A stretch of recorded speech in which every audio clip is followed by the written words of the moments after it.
Hey, what's going on, bitches? That's right, everybody. We are back after a week hiatus. I, of course, am your intrepid host, slightly inebriated, slightly less than usual, of the premier shit-talking, free-form conversation between two friends where no subject is left off the table. That's right, folks. It's the triumphant return of the adult table once again. I am Trav, brought to you always with the Vanilla Gorilla, the man, the meat, the legend, and of course Ozempic's final boss, and recovering from post jack-off injury-related surgery to his hand. Yes. The Vanilla Gorilla, once again. Joey Fats, how are you doing, my friend? I am doing absolutely outstanding, Trav. I am better than ever. I got this nice bandage. You know, I got some nice bruising going on here. Oh, yeah, right, in the inner bicep, right? From the surgery. Sure. It's pretty gnarly. I got to see the wound today for the first time. It's pretty cool. Yeah. They stapled it, which is pretty sweet. I've never had staples before. Oh, really? So that's cool. So instead of stitches? I've never even, I don't think, other than, honestly, I don't even think I've ever had stitches in my life. So, some things don't require them. Yeah, it's a big step in my life. So it was pretty cool. Yeah, I have it a few times myself, but yeah, it's just what they said was best for it. I'm kind of a super pussy, in the sense that like I hate getting hurt. Only psychopaths truly enjoy get any kind of joy out of it. I go out of my way to make sure I don't get hurt. Mm-hmm. You know what I mean? Like, I will take extra precautions. Be like, I don't know, that looks kind of stupid and dangerous. Probably shouldn't do it, so I'm not gonna. Well, even when I was a dumb kid and doing dumb shit, I was still pretty mindful and cautious enough where it's like, all right, well, if I'm going down these steps or ramp in the shopping cart because we watch Jackass. If I'm gonna take this shopping cart down the hill behind St. Mary's Church, I should probably understand there's a risk involved. Yeah, I'm at least gonna have some kind of protective stuff, but Some. I mean, Not by all. and large, I mean, a helmet at the very least. Got to make sure that noggin stays good. Pretty much that's it.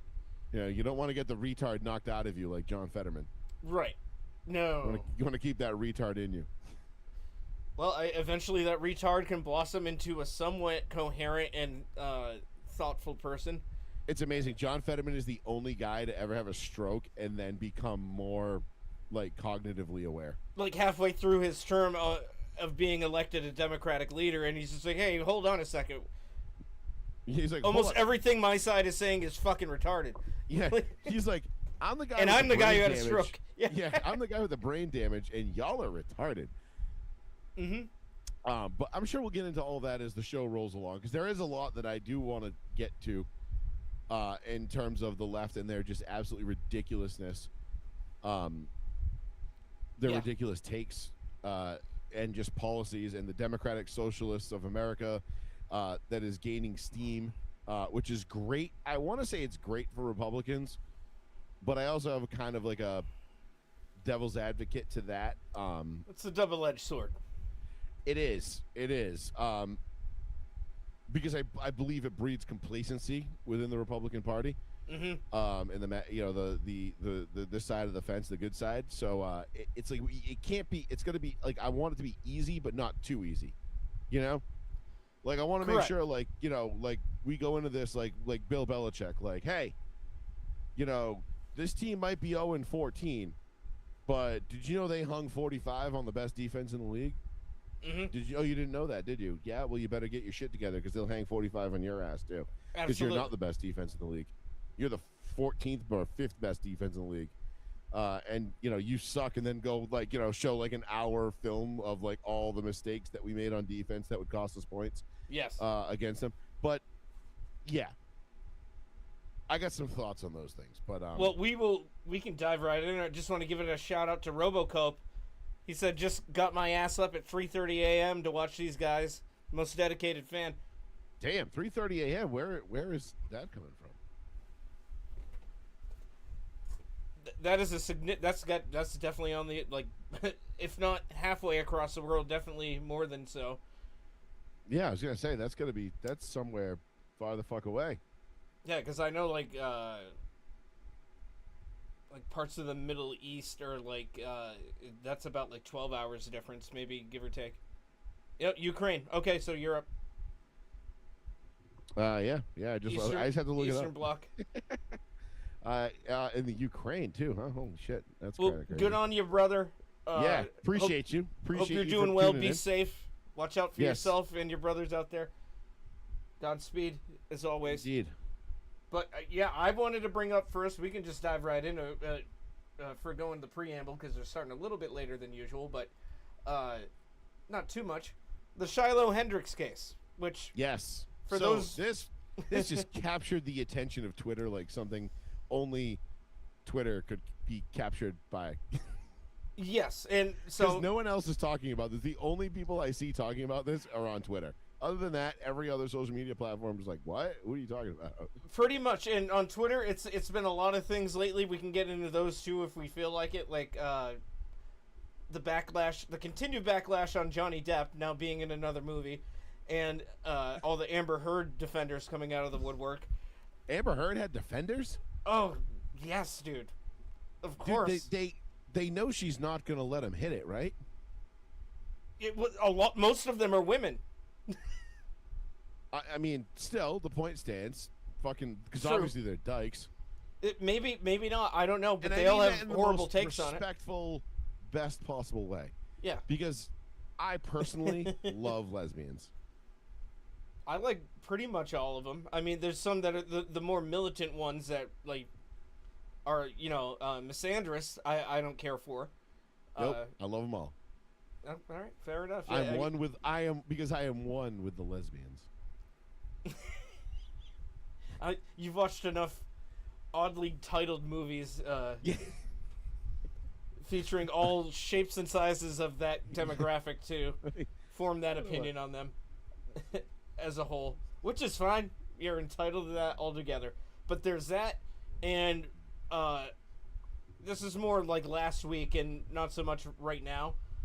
but a bunch of hate for Ella Langley because she was about to topple Mariah Carey and Whitney Houston on the charts for like the single, like female solo artist, like Hot 100 streak, like or whatever. And people are freaking out. They're like, oh, literally, who is this? And what is this even? Is this song? I've never heard the song. It's like there's a whole nother world out there, musically and culturally. Just because you never heard it doesn't mean it isn't popular. And I'm not an Ella Langley stan. I think she's a good singer. That song is fine. It's catchy as hell. It's a simple country song, but it's a throwback to like, oh, it's just an old twangy country song with a good female vocalist. Like, Okay. that's all it is. It's completely inoffensive. But people holding the flag for Mariah Carey and Whitney, who's like, oh, she's not better than them. It's like, well, nobody said she's better than them. It's just currently it looks like she's going to beat those records, and she did this week. So good for her. Good for them. She seems like a good person, and yeah, she has other actually good songs I like too. She's a fine country female vocalist and songwriter. She actually writes her own shit. I just looked up funniest lesbian porn titles. Oh yeah, it's like. And so far, the Juicy Pink Lotus and Beaver in the Butt Cheeks. I knew there was gonna be a Beaver one. Yeah, there has to be. Das Boob, that's a good one. Das Boob. Well, I know this one was fake, and it wasn't lesbian. It was like, or maybe it was real, but it was a one that they used in the 40-Year-Old Virgin and his Paul Rudd's Big Box of Porn. It was in Diana Jones. In Diana Jones, yeah. Mm-hmm. That's like Eye Cream on Jeannie. Yeah. Mm-hmm. Yeah. Or Yep. Come on Eileen. Come on, Eileen. Yes. Which I have an Aunt Eileen who has watched the show before, and she told me, like some years ago, she was like, "Yeah, I never lived that song down. Jesus Christ, that was like, just terrible. Yeah.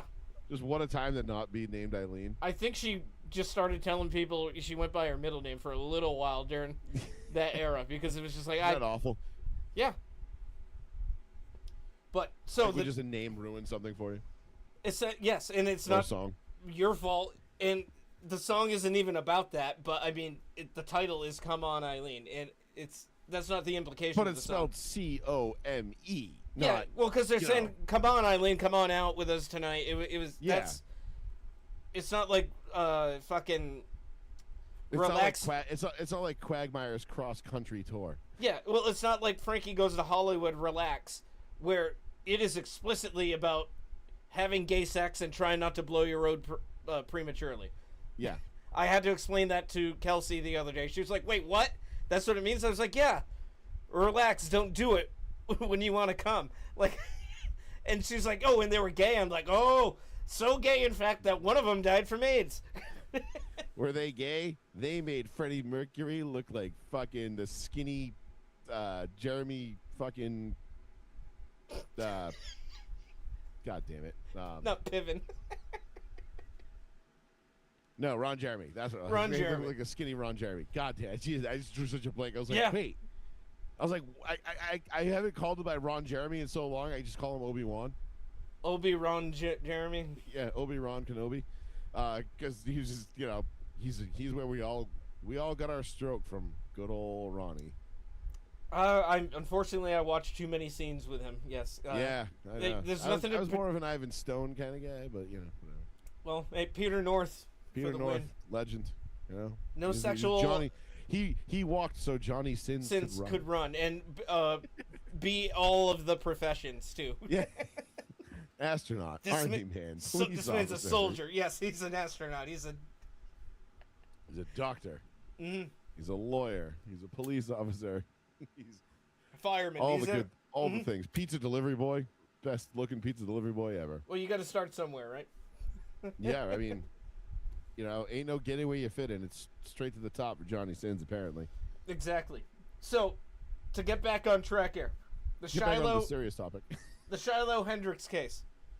So you folks may remember her as being the white woman who accused a young black child of rummaging through her belongings at a playground and referred to them as the N-word, and then was being filmed by two people, one of which the person filming it wasn't even part of what was going on. They just happened to start filming it, but started referring to them in the same manner, and it went viral. She got in trouble for it. She also got like a huge GoFundMe started. So did you on her see? behalf? Did you see the guy that just outed himself on Twitter?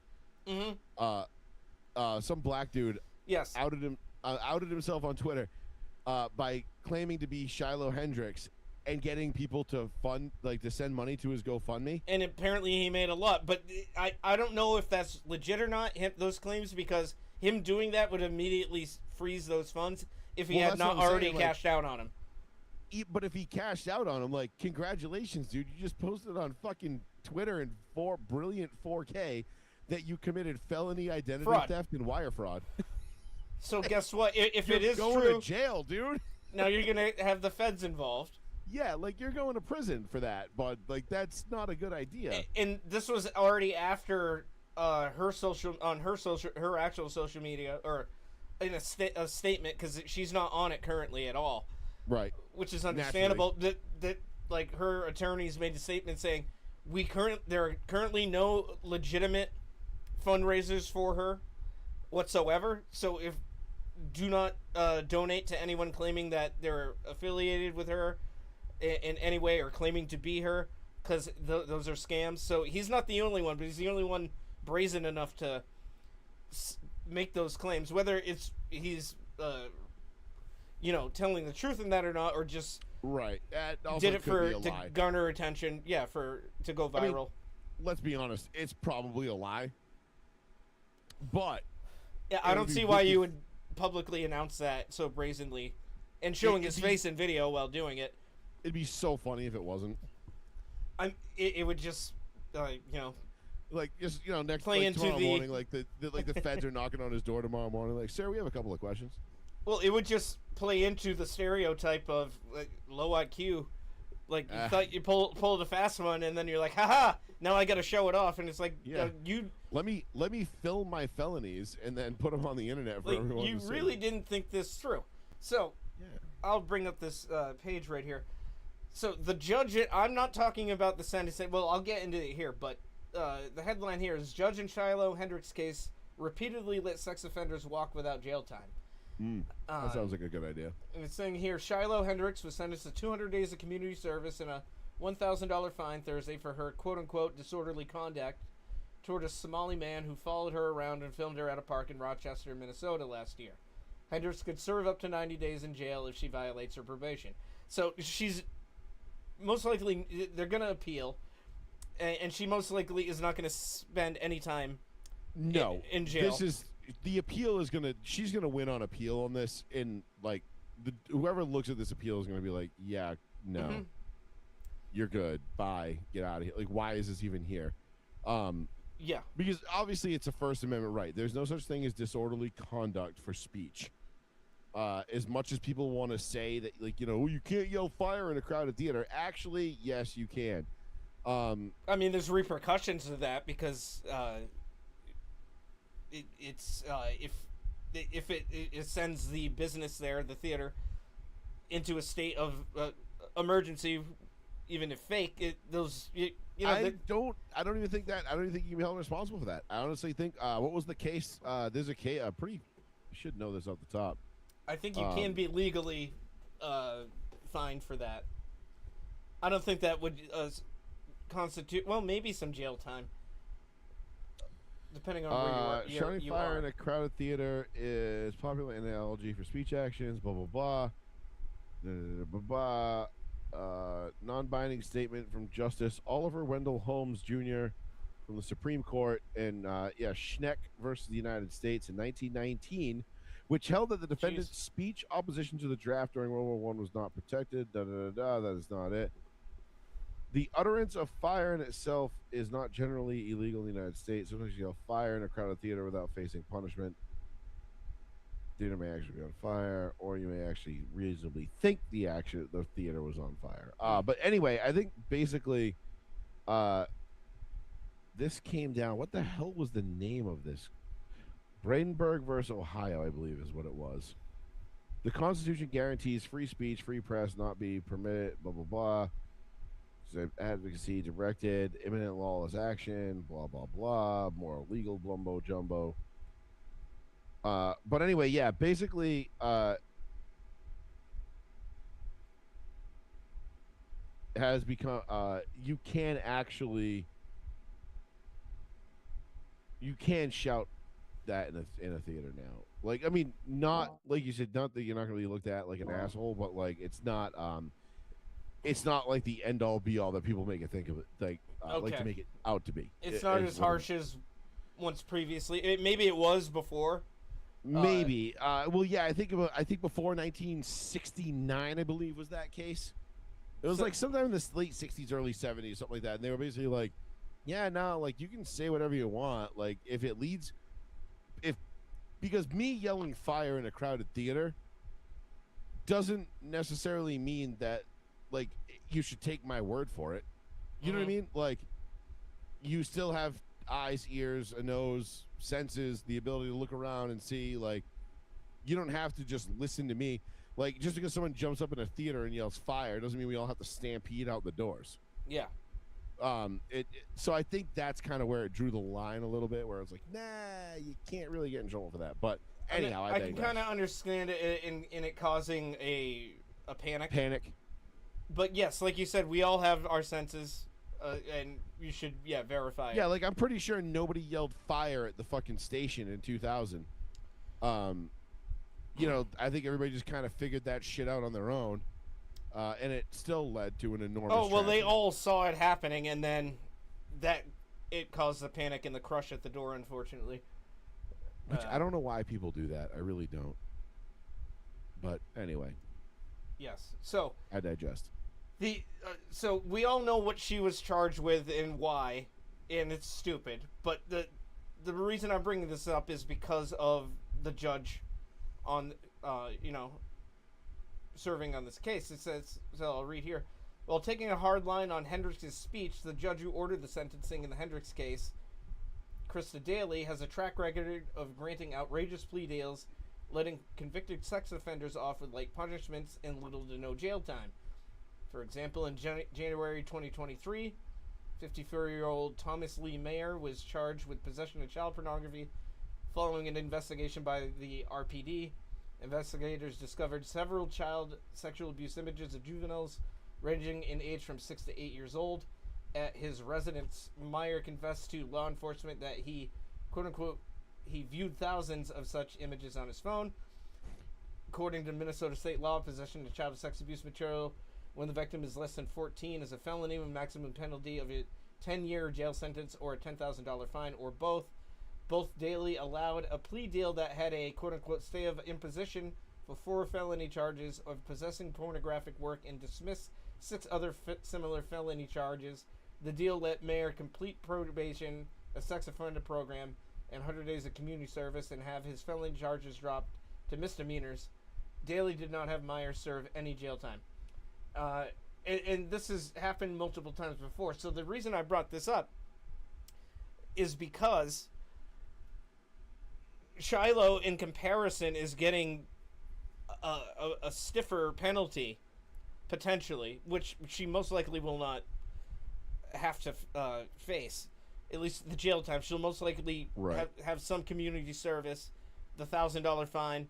I honestly think all that's gonna get tossed on appeal. I think it will. They're gonna appeal, but the fact that she can be sentenced to that and then still have to fight it, when all she said was that word, flipped them off, cussed them out, and no physical harm was done. She didn't do anything actually illegal, is a farce. Just look at the judge, system. though. I mean, take one look at that fucking. Oh yeah, we can take a look at her amorphous blob, and like, you can already tell, like, because Trav, remember these are the Minnesota. These are the same judges, and that's why it's no surprise that it's coming from there. No, not at all. Like, these are the same people that put 4 cops in jail for not intervening with Derek Chauvin during the George Floyd incident. Mm-hmm. And I wouldn't even call it an incident because it really wasn't an incident. The guy just overdosed while he was in police custody. but Correct. there was the Asian cop, and I can't remember the judge's name off the top of my head. But he was an older, like he was a guy, older white guy, and I remember him sitting there like pontificating over the sentencing of this cop, because he was like, I really thought you were going to come in here and apologize for your actions, and I really hoped you were going to come in here and show some remorse, and instead you're doubling down. And then he sentenced him like 5 years in prison. Yeah. For just doing his job, which was crowd control, which is what he was doing at the time, while the other cops, detained, the meth head. And these are the same. They're all cut from the same cloth in Minnesota, so this doesn't surprise me at all. Minnesota is one of the most backwards ass fucked up states I have ever fucking heard of in my entire life. And they've Like, fast-tracked their ridiculousness. Like, within the it started with the George Floyd thing, and since then, especially within the last year, it seems like every other week, whether it's Minnesota's in the news, whether it's the Nick Shirley fraud that he brought up, or another shooting, like that, just another guy was shot, and they're saying, oh, he was innocent and he clearly had a knife on him, or was that wasn't the Minnesota one? No, that was Waukesha, I believe. That was Wisconsin. Right. That was what led to the Kyle Rittenhouse. No, I'm thinking that just happened like last week. Oh, I'm sorry. Never mind. Then I have no idea what you're talking about. I did not hear about that. Yeah. Well, let me look it up. Yeah, I did not know that. No, I thought you were talking about the Kenosha. Oh no, it's Kenosha. Well, I think it was Kenosha, right? Well, that was due to part of the Waukesha was where the guy ran down the Christmas parade and killed like the dancing grannies and all that shit. Well, that's also where the Rittenhouse incident happened, but that was because of the George Floyd. That was part of the Summer of Love. Oh, right. Kenosha was because of George Floyd. You're right. Yeah, Kenosha. Waukesha. I thought that was the Jacob Blake one. That's what I was thinking of. Mm-hmm. No, there's the other one. Many.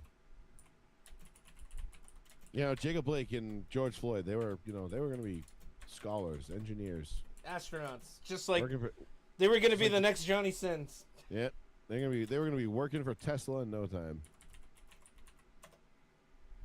Such good people, great human beings, contributors to society. Yeah. So the one I was thinking of was it was in Madison last Wednesday. Oh, okay. Oh, right. Where did I hear? What was this one's like starting to pop off a little bit, right? Oh, it already had it, because they were having like a big thing where usually like 30,000 people show up to this event. That's like an annual thing, and protesters stormed it and basically effectively shut it down because they were disrupting it so much. That was like the first successful BLM protest, if you will, since 2020. Yeah, it was Corey Ruiz was the perp. Let me see. The thing I brought up it was a video. It didn't have much text to it. I know which one you're talking about now. I've heard a little bit about it. Yeah, they're calling for the officer should face charges when 3 shots were fired. It appeared in the video that I saw that Ruiz was reaching for either a firearm or a taser or some other equipment on one of the officers, and then that officer or one of the other ones reacted the way that they did. And then there was the other one. I don't know if that was in Minnesota, off the top of my head, where the perp had a knife and actually stabbed one of the officers or swung at them with it, and then lethal force was used. And of course, the didn't do nothing crowd had to come out and say, always. No, another innocent, person of color gunned down, and it's like do you not have eyes? Are you not most of these people aren't living in objective reality anymore. I know I say that term a lot, but it's so true though. But Trav, they know what they're doing at this point, and that's the problem I have. Is like, you can't really have any rational discourse with anybody on the left anymore, because they're either being obtuse or they're too stupid to have a conversation with. Like, like, again, we talk about this all the time. I have friends on the left that still believe that Donald Trump said there were very fine people on both sides. Like, they still believe that he said that there were people who died for war were suckers and losers in World War II. Because they refuse to watch the full video to get all the context. They're just listening to the sound bites. Well, like, I'm like, no, I'm like, come on, like, you guys, you're being ridiculous now, right? Like, you know what you're saying is not true. I mean, I get, like, you sticking to your guns on Facebook, like in an internet argument, and just doubling and tripling down because you don't want to admit you were wrong in front of, however many people viewed the thread. But like you right? But then you talk to them in person and they're like, no, that's what he really said. And you're like, no, it's not. And they're like, I can't even do this with you people. And like, I don't even want to hear it. And you're like, wait, what? Like, hold on. I thought you were just playing a part on the internet. You mean to tell me you really are this retarded? And then they're like, yeah, we are this retarded. And you're like, shit, okay. Well, that puts a whole new paint job on things. Well, people will show you who they are if you let them to. Just giving them enough rope to hang themselves with. It changes the angle of attack a little bit. That's all. Because if I know somebody's being obtuse, you know what I mean? I know how to, like, kind of bait them and take them down the road. But if they're actually that stupid, there's a different type of baiting. There's a different type of way to go about that. You know what I mean? So they're both cut from the same cloth, it's two totally different styles of debating somebody and exposing them. The problem that we've gotten to now is that people are just on the left, especially, they are completely numb to any sort of hypocrisy or embarrassment that ensues because of it. And that's what makes it incredibly hard, because they think the ends justify the means so much that it doesn't matter if they're right, wrong, or indifferent, or they're being a hypocrite. All that matters is Orange Man bad, MAGA bad, and we need to support Democrat Socialists of America.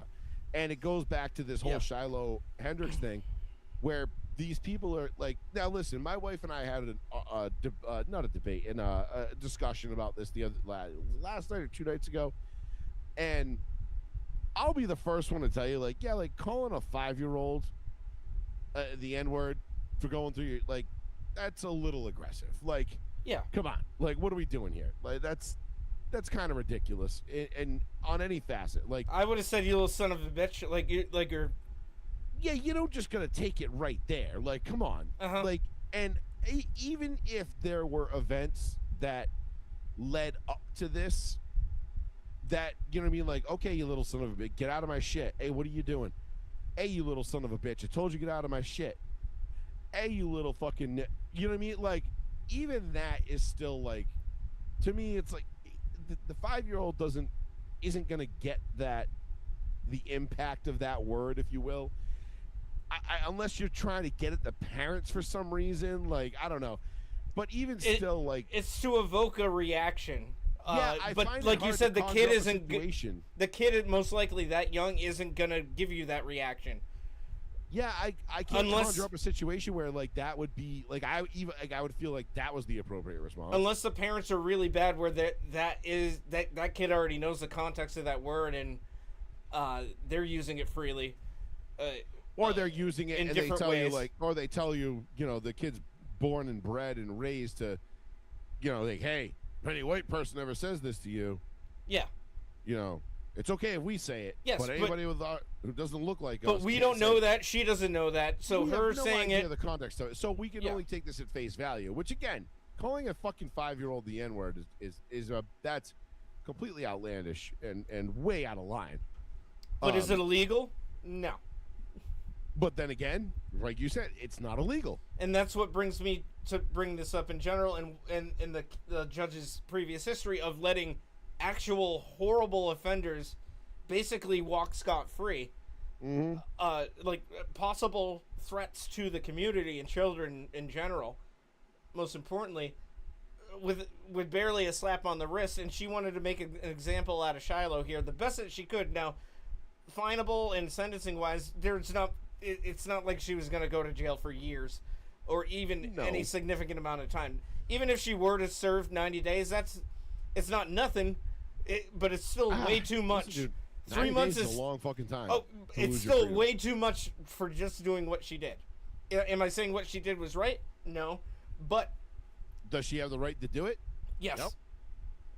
Yep. So that comes down to a 1A, fundamental 1A issue there. Mm-hmm. And you juxtapose that with the actual people that should be considered sex offenders and sentenced by this judge, and they're like, yeah, what are they gonna do?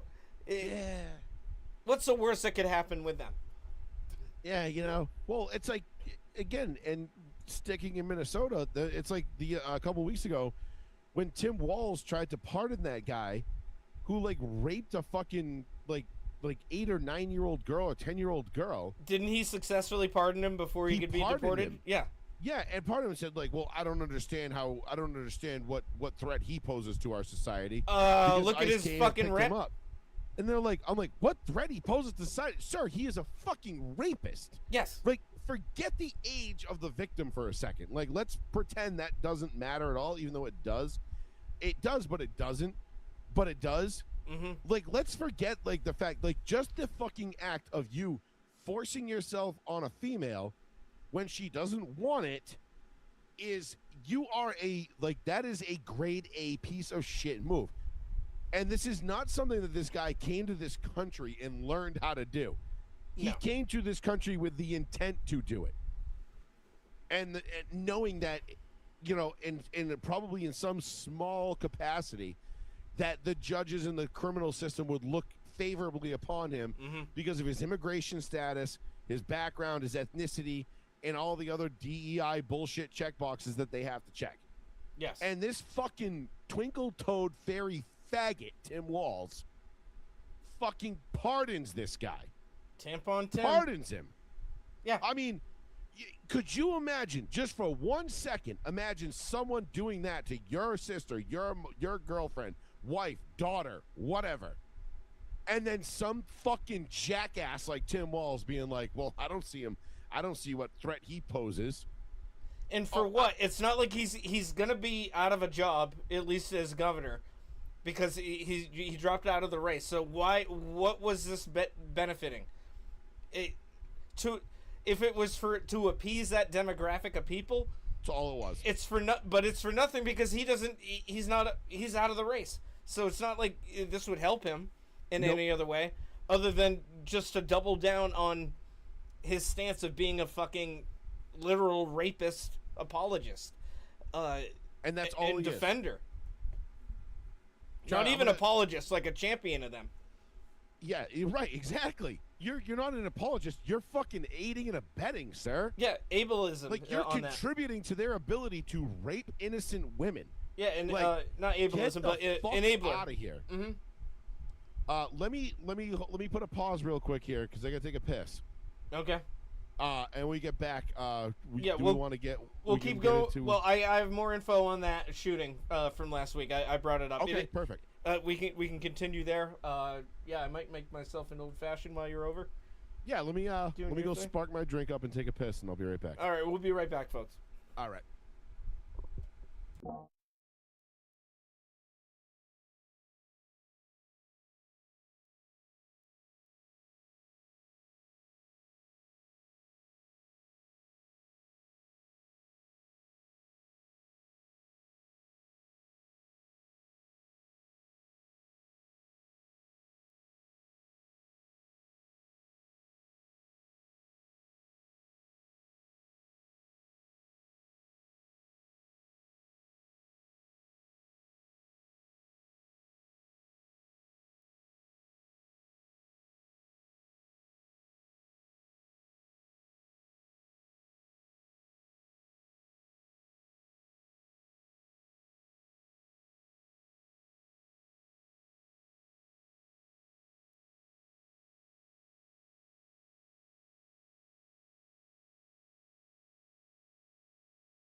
All right, I am back, folks. We'll wait for Joey to get back, but yeah, for anyone watching, let us know your thoughts on the state of Minnesota, literally and figuratively speaking.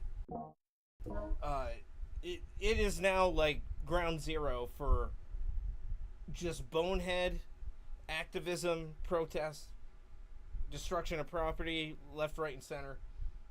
Uh, by the left, it's all perpetrated by them.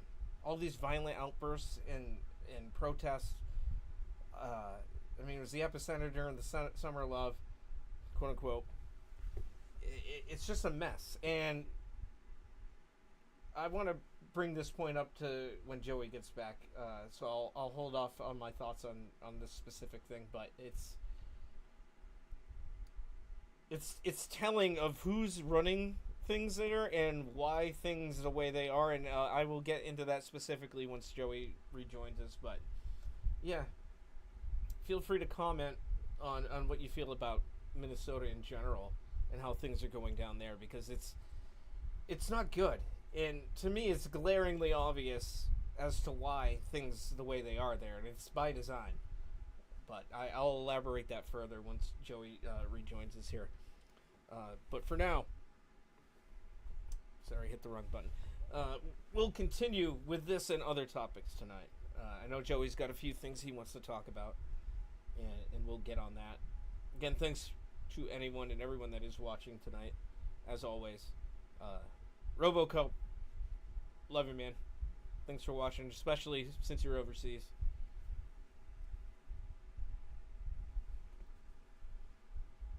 To be up at 3:30 in the morning, now 4 o'clock, to watch this dumb shit is means a hell of a whole lot to me, and I will go out on a limb, not even on a limb, and say Joey feels the same way. So thank you very much.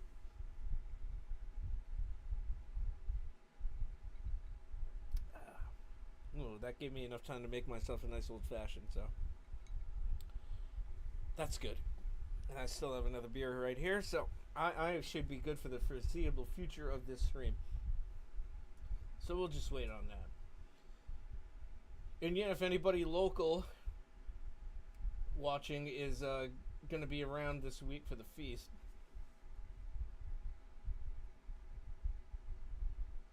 oh, it's all good. You guys keep me filled in. I don't follow the news otherwise out here. Well, hey, I appreciate that. And if we're your only news source, then oh boy, because we don't cover everything. We try to, but more often than not, Joey and myself get lost in the weeds in our conversation. Because again, this is a free-form conversation show. We don't really have a plan going into it other than pre-going live. We discuss what we want to talk about issue-wise, and we do go over some of that stuff, but 9 times out of 10 we go off on some weird tangent about Dave Mustaine or South Park or some other thing, and then we lose track of where we were heading. So that's something I'd like to try to mitigate. I know it's part of the charm of the show, and why some people enjoy it. But yeah, as far as new stuff, I want to try and start doing a little bit more of that, and kind of stay on track while still having an open conversation about it, of course, and leaving it the comment section open to you guys. Also, sometime soon, I don't know whether it'll be before the fall or not, but I am looking into a new soundboard so I can effectively take phone calls while we're doing the stream. And I'll have a phone number set up for that, not my personal one, and we'll be able to take live calls at some point. That is the goal. That's always been the goal. It just hasn't come to fruition yet, but that's something I definitely would like to do very soon, to make this a little bit more interactive and directly interactive, where we're actually being able to talk with you fine folks who are so kind to watch us and give us your time. So that'll be coming soon. I'm also working on the revamp on the layout of how the stream looks. It'll be a little bit more flashy. Nothing too crazy because we like to keep it simple here, but Yeah, so Joey's back. Oh, thank you again, Robocope, for the kind words. Saying, fair enough, you guys do a good job of a little of everything. Appreciate that. Kind words from our friend there. Love that for us. So going forward with this shooting, Yes. the one major thing I wanted to bring up that I alluded to while you were away, but I didn't want to get into it until you were back, was this is just why is this all happening in Minneapolis? Minnesota, but Minneapolis at large. And why is it always the same things? These violent protests that happen, these attacks, and why does it seem to be following a pattern and seemingly allowed to happen? Well, the proof is in the pudding and is there for us all to see. It starts with the government. The fraud has already been exposed. People have pled guilty to it now at this point, following Nick Shirley's expose. They've at least admitted to, oh yeah, this daycare is a complete sham. So there's that. But those are the why if you look at the voting, like red and blue, if you're dividing it between that, when it comes to elections, all the blue votes are coming from the condensed city areas where there's a bigger population. So those counties are going to have more influence when it comes to the statewide elections. But just like any other state, even including a smaller one, like the one we live in. Yeah, just like Massachusetts, the more rural is red, but they have the less electoral votes when it comes to counties. So this isn't by coincidence. You have people like Tim Walz enabling people like this, and who are the perpetrators that are doing it? It's mostly in who are voting for them. Who is keeping them in office? Who's feeding that machine? This isn't upper middle class white women. Well, and also the illegal immigrants that they are all too eager to welcome in by the thousands annually. So this isn't coincidence. It's by design by these Democratic leaders, and there has to be something done about it. Not just there, but also here. We're very damn close to being just as bad as them. We just fortunately haven't had as many violent situations like on a big scale like they have yet. But if Maura Healey is allowed to continue to hold office, if Michelle Wu is, if Elizabeth Warren is allowed to stay in Senate, we're gonna have the same thing. That's why we need people, whether you're voting for Short Sleeve or Minogue, get out there, vote for whoever you think is best for the job in the primary. I'm not saying vote red no matter who, but in a way I am, because that's what they do. And if we're gonna combat it, we kind of have to start stooping to their levels of dumb. You know what? I'll concede that. For Massachusetts, yeah, we kind of have to right now because they're ruining everything. All the green energy plan bullshit that is just taxing us. The failed natural gas pipeline that Healy shut down, and now the continued promotion of these, frankly, bullshit energy sources that don't work mass scale and doesn't save the taxpayer any kind of money. In fact, increases the rates for everything, specifically energy related. It's just not good for us, bottom line. Yet people will still vote for them because they're simply Democrat.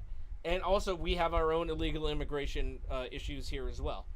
It doesn't seem as wide scale as Minnesota, but like I said, we're not that far behind them at all.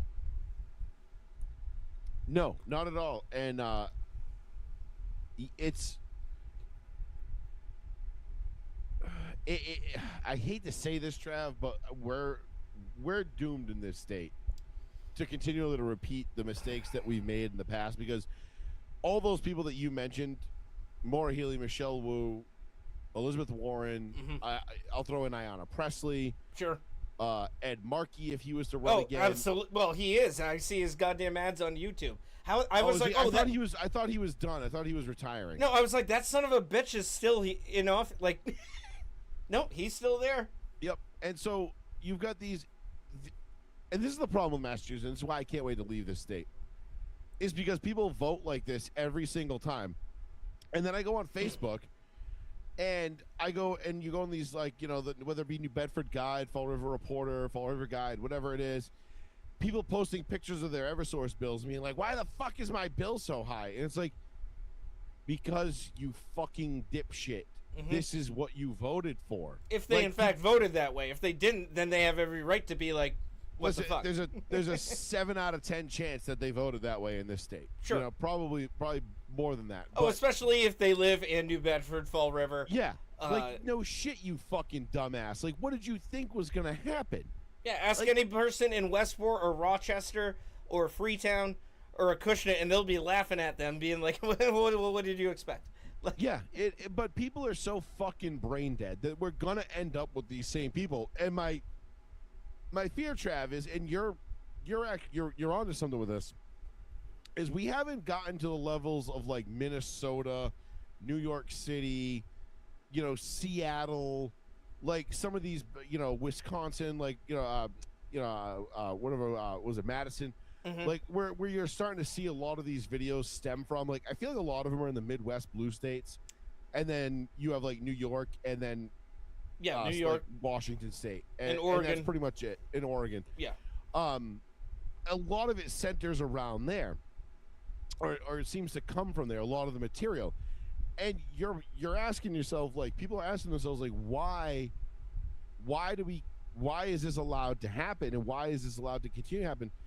It's because we continue to vote for the same fucking people over and over again. Yeah. Because they've created a brand, they've created a name recognition that the sycophants, and of course, a lot of it has to do with the media too. Like, let's not be naive in thinking that, there's a reason why during COVID they were like YouTube and Twitter and Facebook were being forced by the United States government to ban and shut people down. Like, we know that was true. Zuckerberg, what was his name? The old Jeff, the old CEO of Twitter. Jack Dorsey.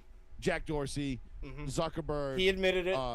Jeff Bezos with Amazon. Like, they've all come out and admitted that they've all been approached by the United States government to contain and eliminate content that the Biden administration deemed harmful. Yeah, that went against that narrative. Yes. Like, they're on record saying it.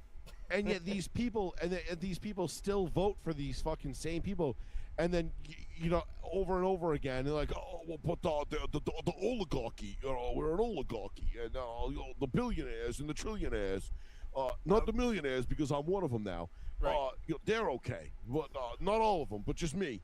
I'm not standing in line at United. Are you crazy with the smellies? Are you fucking out of your mind? Bernie, very cute that you're a millionaire."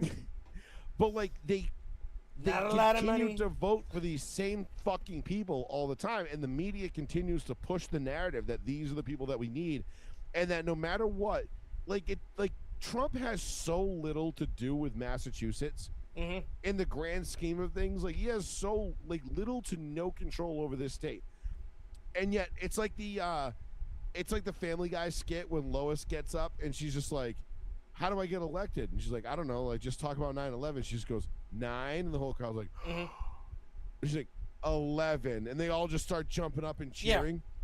Yeah. It's like that's all they do in Massachusetts. They're just like, "Donald Trump is bad." Oh, and they all just start barking like seals. And yeah, we're not that far off. Like, we're like a cunt hair away. No, go ahead. Sorry, the only reason why I do think that we will not get to that level of like New York and like Chicago and like some of these other blue states in Minnesota is because we do actually have, in the grand scheme of things, pretty healthy Second Amendment laws in this state. I don't like to give us any credit. They're not great compared to other states, but no. Like, compared to like Texas, Florida, like that shit. Like, no, we're fucking awful. But I think Massachusetts, like, I want to say, as this, and I correct me if I'm wrong, or this might not be entirely accurate, But when Glock wanted to continue to sell pistols in Massachusetts, Mm-hmm. the state of Mass demanded that like 50 I want, it could be an arbitrary number, but let's just call it 50 samples of each gun had to be given to the state in order to be tested and to be tested to make sure that they were mass compliant. And that meant like the stupid loaded chamber indicator that's on the breech, like, you know, dumb shit like that, stupid little things. But it wasn't just like, okay, here's the Glock, you know, 20, you know, here's the Gen 4 Glock 27. Mm-hmm. Here's 50 of them. Here you go. Oh, no.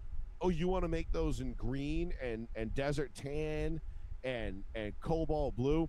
Yeah, we're going to need 50 of each color. And Glock, there was a period, I think it was sometime around like 10 years ago, Glock issued a cease and desist letter to all dealerships in Massachusetts to stop selling their guns. Yeah. Because Glock had jumped through hoop after hoop after hoop to make their guns mass compliant, because Massachusetts is one of the biggest consumers of Glock handguns in the country. Now, take that how you will, Right. but Glock was willing as a company to work with these adhere to these stupid fucking rules regulations because they wanted to keep the customer base in Massachusetts. Mm-hmm. Now, I think that there's probably that has something, I'd say probably a lot to do with why we don't have like the outlandish outbursts of like, you know, mass shootings and shit like that. Because, you know, even if you go to New Bedford, like, cool, you've got Dartmouth, Westport, Lakeville, Freetown, Acushnet, Yep. right around it. Anybody going to the Dartmouth Mall, there's a better than 50% chance that somebody lives in one of those towns, Mm-hmm. and there's probably a very good chance that they're carrying. Like, and so it's not a great spot to go and, you know, begin your fucking mass shooting we episode. still, yes, in this general area, the South Coast specifically, there's shootings in New Bedford. There's shootings. But a lot in of the that general is area. crime on crime. Like, a lot of that's gang related. Yes, You know, and but- people don't like. And- People like to downplay that, but a lot of it's criminals being criminals, and criminals are going to criminal. And we're fortunate enough to not, unlike Minnesota, we don't have all these. We do have protests, like some big ones here and there in like Boston specifically, and in Dartmouth because you'll see some Boston's- people picketing, but none of that ever goes violent, really. I've noticed the Free Palestine crowd is gone from Fons Corner and Route 6, though. There was the No Kings one there, like There a was month no or Kings, two. but you remember there was the Free Palestine people chanting from the river to the sea for a couple of weeks. I guess I don't know. I just man. used to drive Like- by them and roll down my window and just beat my horn and be like, "Go Jews, Jews rock!" Like, Yeah, just start blessing Havla, Nagila Havla, Nagila. and they're just like, "Huh?" And I'm like, "Jews rule." But we had Gaza. we had that shooting. Is in Cambridge. That guy just started open fire in the middle of the street. Yeah, but he was a former criminal, felon. You know Yeah, what I mean? It wasn't. but look how quickly that died when it was revealed that wasn't a white male. And it was also an off-duty cop, and I believe it was an ex-military guy and a cop Yeah. that put the guy down. Mm-hmm. And it was the ex-military guy who was carrying at the time, Yes. and was just like, "Oh, okay, I've been here, done this, like, glock, glock, motherfucker, snatch your ass up in a bear trap, boom." So he knew what to do. But Yeah, but So- they tried to play it up like, "Oh well, you know, obviously this guy had extensive training, and he knew." And like, meanwhile, this guy could have been fucking like he could have stayed stateside his entire career, never deployed overseas, and been like filling up fucking water trucks for, you know, the National Guard for all we know, pumping gas literally. But because he was a, you know, U.S. military person, and I'm not saying that, you know, you didn't have any combat training, Right. any training, but like they made it sound like, well, yeah, I mean, obviously this guy knew what he was doing. He's not a normal everyday citizen, and you're like, no, that's actually not true. Most guys that I know that are ex-military, like they're not a lot of them are not like gun guys, if you will. yeah. That You know, was like, their we job at the time. They might still go to the range every once in a while. Benefits, and now they're done, and they're like, yeah, that part of my life is over. I don't want anything to do with it. Well, guess what? that day, that person was just a normal person who happened to have some training at the very least. What their level of keeping up with it is based on them as an individual. They just so happened to be there when it happened and did the Yeah. right thing, and nobody else, but beyond the people that were already injured, Now, got hurt. do I know? thankfully, Do but- I know some guys that are ex-military that are absolute savages with firearms that could fucking literally shoot whatever they want, whenever they want, Of like course. John Wick style? Yeah, absolutely. Like there's but those And I God feel like bless 'em. are, yeah, and God bless.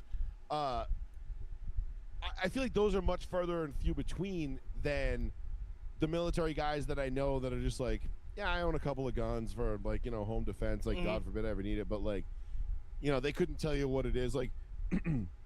But then you got like guys like my brother who's never served a day in the military in his life, and he's just like, yeah, man, like I got like the AKC 14 double trigger, blah blah blah, fucking pistol grip, pump, blah blah blah, chambered in 5.56 I or put a 410. flashlight on the stock so I can fuck with it. with a Picatinny with a Daniel Defense upper and a fucking 24 karat gold carrier bolt grouping and a super supreme stock and a ACOG 3000 that cost more than the rifle itself. Mhm. And it's like, cool. He's like, yeah, man, and I got these level 4 plates for my armor. And I'm like, why? And he's like, just in case. And you're like, okay, Well, all right, it's never mind. it's your legal right to have it. I mean, do I listen? If I ever find myself in a position where I need body armor, I have severely either overestimated my capabilities or underestimated where I'm supposed to be, and I have made a gross Yeah, miscalculation. you said the along you line said the somewhere. N word where you shouldn't have there. Yeah, and like there's no way in fucking hell I'm in a situation that I should have allowed myself to be in, like, or they forced my hand and I'm probably dead anyway. Like it just doesn't matter. Oh, that's But- funny. Hold on. Robocop said, "Damn, now I know how you talk about me whenever I post my rifle builds on Facebook." I'm just saying, like, listen, I am all for it. I'm the same way. But, He was talking about his brother, not you, bro. yeah, I'm the same way when it comes to like paintball guns. Like, I'll sit there and be like, yeah, man, like I got this 04 Gen X autococker with a slam 3-way, cap this, blah blah blah blah blah, whatever, blah, do that d. And I'll list you all fucking serial numbers for all the parts. I don't know that when it comes to real guns. All I know is that I have an AK-47, and I don't clean it really that often. I don't shoot it that often, but every time it comes out of my bag and I put a mag in it, it shoots and it hits whatever I'm aiming it at. So that's all I really need. Fair I'm enough. not like a huge gun guy. Like I love guns and I love the idea of guns. I don't have the budget for guns, or I don't budget my money for guns. Let me put it that way. Mhm. Trust me, there is a list of firearms, bucket list firearms that I would love to own, if you will. But for the most part, for me, they're going to sit in the safe. Like, they're not going to Yeah. do anything. And, that's why I want, I bought a Beretta 92 FS because that's what John McClane used in Die Hard. Like, that's it. That's the only reason I own it. Mhm. It's because it's the Die Hard gun. So sick. Like, yeah, it's fucking awesome. I have a Glock that I carry because, it makes sense and the price was right for it, whatever. Mhm. I have a 12 gauge and I have an AK-47. Yeah. Seems, And the AK-47 is my personal favorite firearm of all time. Is it the best firearm of all time? No. Is it fucking close? Yes. I mean, it's still pretty fucking nice. There's a reason. There's a reason why it's on the flags of 4 countries. Yeah. And but- why so many Russians in tracksuits are always ghost riding in like old BMWs in open fields and just shooting them off while doing so. Yeah. Because you can literally run them over with a tank, sink them in the mud, bury them in sand, put them underwater, pull it out, and the gun's still going to fire. There's They're 7 reliable. moving parts in the thing. It's Yeah, awesome. they're reliable. And yes, a simple build. Yes. But like in the paintball world, we were just like the Tippmann 98. That's what it is. The old school Tippmann 98. That is the AK-47 of paintball guns. You don't got to do anything to that fucking thing. Just air it up and shoot it, and it works. But anyway, I reliable. digress. Oh, Yes. yeah. Oh, Robo, once again, he said, you're right, too. The only guns I really shoot are the AR-15 and AK-47 just to keep me trained up for my warmongering. Everything else is basically a safe Yeah. queen. And LMAO. don't get me wrong, Yeah. dude. I love a good like Saturday night when, we are like one of those like nights in the summer we have like 5 or 6 friends over, like close friends, Oh, yeah. and then the safe opens and we do like a little show and tell, and everybody who doesn't own guns gets to like oogle your guns. Like, I mean, I have friends that have way cooler collections than me, and I love when that happens because then I get to sit there and be like, oh, look at this Kimber, oh, look at this Colt, like, oh, look at this AR, that AR, look at this rifle, look at Yeah, this sure. M1 Garand, holy shit, like this is fucking the war that won the fucking this is a gun that won the Second World War. Like, I love a good show and tell with guns. For me personally, though, with firearms, I like a gun with a story behind it, or that I have some personal connection to. For example, speaking of Die Hard, like I have a Beretta that I love because the only reason I love Berettas, and most people don't like Berettas. Most guys like that shoot competitively or carry. A Beretta is like the last gun that most of them are going to carry. It's not 1990 anymore. Beretta's like the M9, I think, is like the newest one, and I think even the military guys fucking hate it. But neither here nor there. But like the Steyr AUG, which is the green rifle that they were German, right? East German. Yeah, the tall blonde guy. Tall blonde guy with the side like grip. The rifle that he's poking the vents with. It's very distinct looking out of the rest of them in that movie. It's a bullpup design. I believe it's a Finnish gun. I forget. But nonetheless, that sounds about right. Yeah. That's on like my bucket list of guns to own. Like a true authentic Steyr AUG is just such a cool gun. Is it the best rifle in the world? Fuck no. I recall using the AUG in like one of the Call of Duty games, and I was like, oh yeah, it was pretty nice. I think it was in either Modern Warfare 2. I'm pretty sure they brought it back too in other iterations. Yeah, the AUG is it's a legendary gun, right? Yeah. Like it's just a iconic look, design. Is it the best? No, fuck no.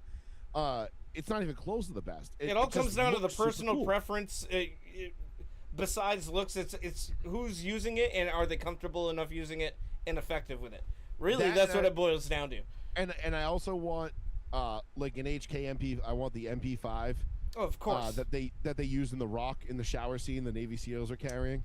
Yep, and which not just I find that. hilarious that they GoldenEye were like as carrying, well. Yeah. Yeah, like to think that they were carrying 9mm at that point was right. Like, wait, what? Like, why would we carry 9? There's no punch at all. Like, but anyway, it's a rapid fire. But just such a sexy looking firearm. Like it's just sleek. A good looking gun. It's sleek. It harkens back to, and it probably predates like the B-2 bomber, but like that just like matte black finish. Like it's just like yeah. Ooh.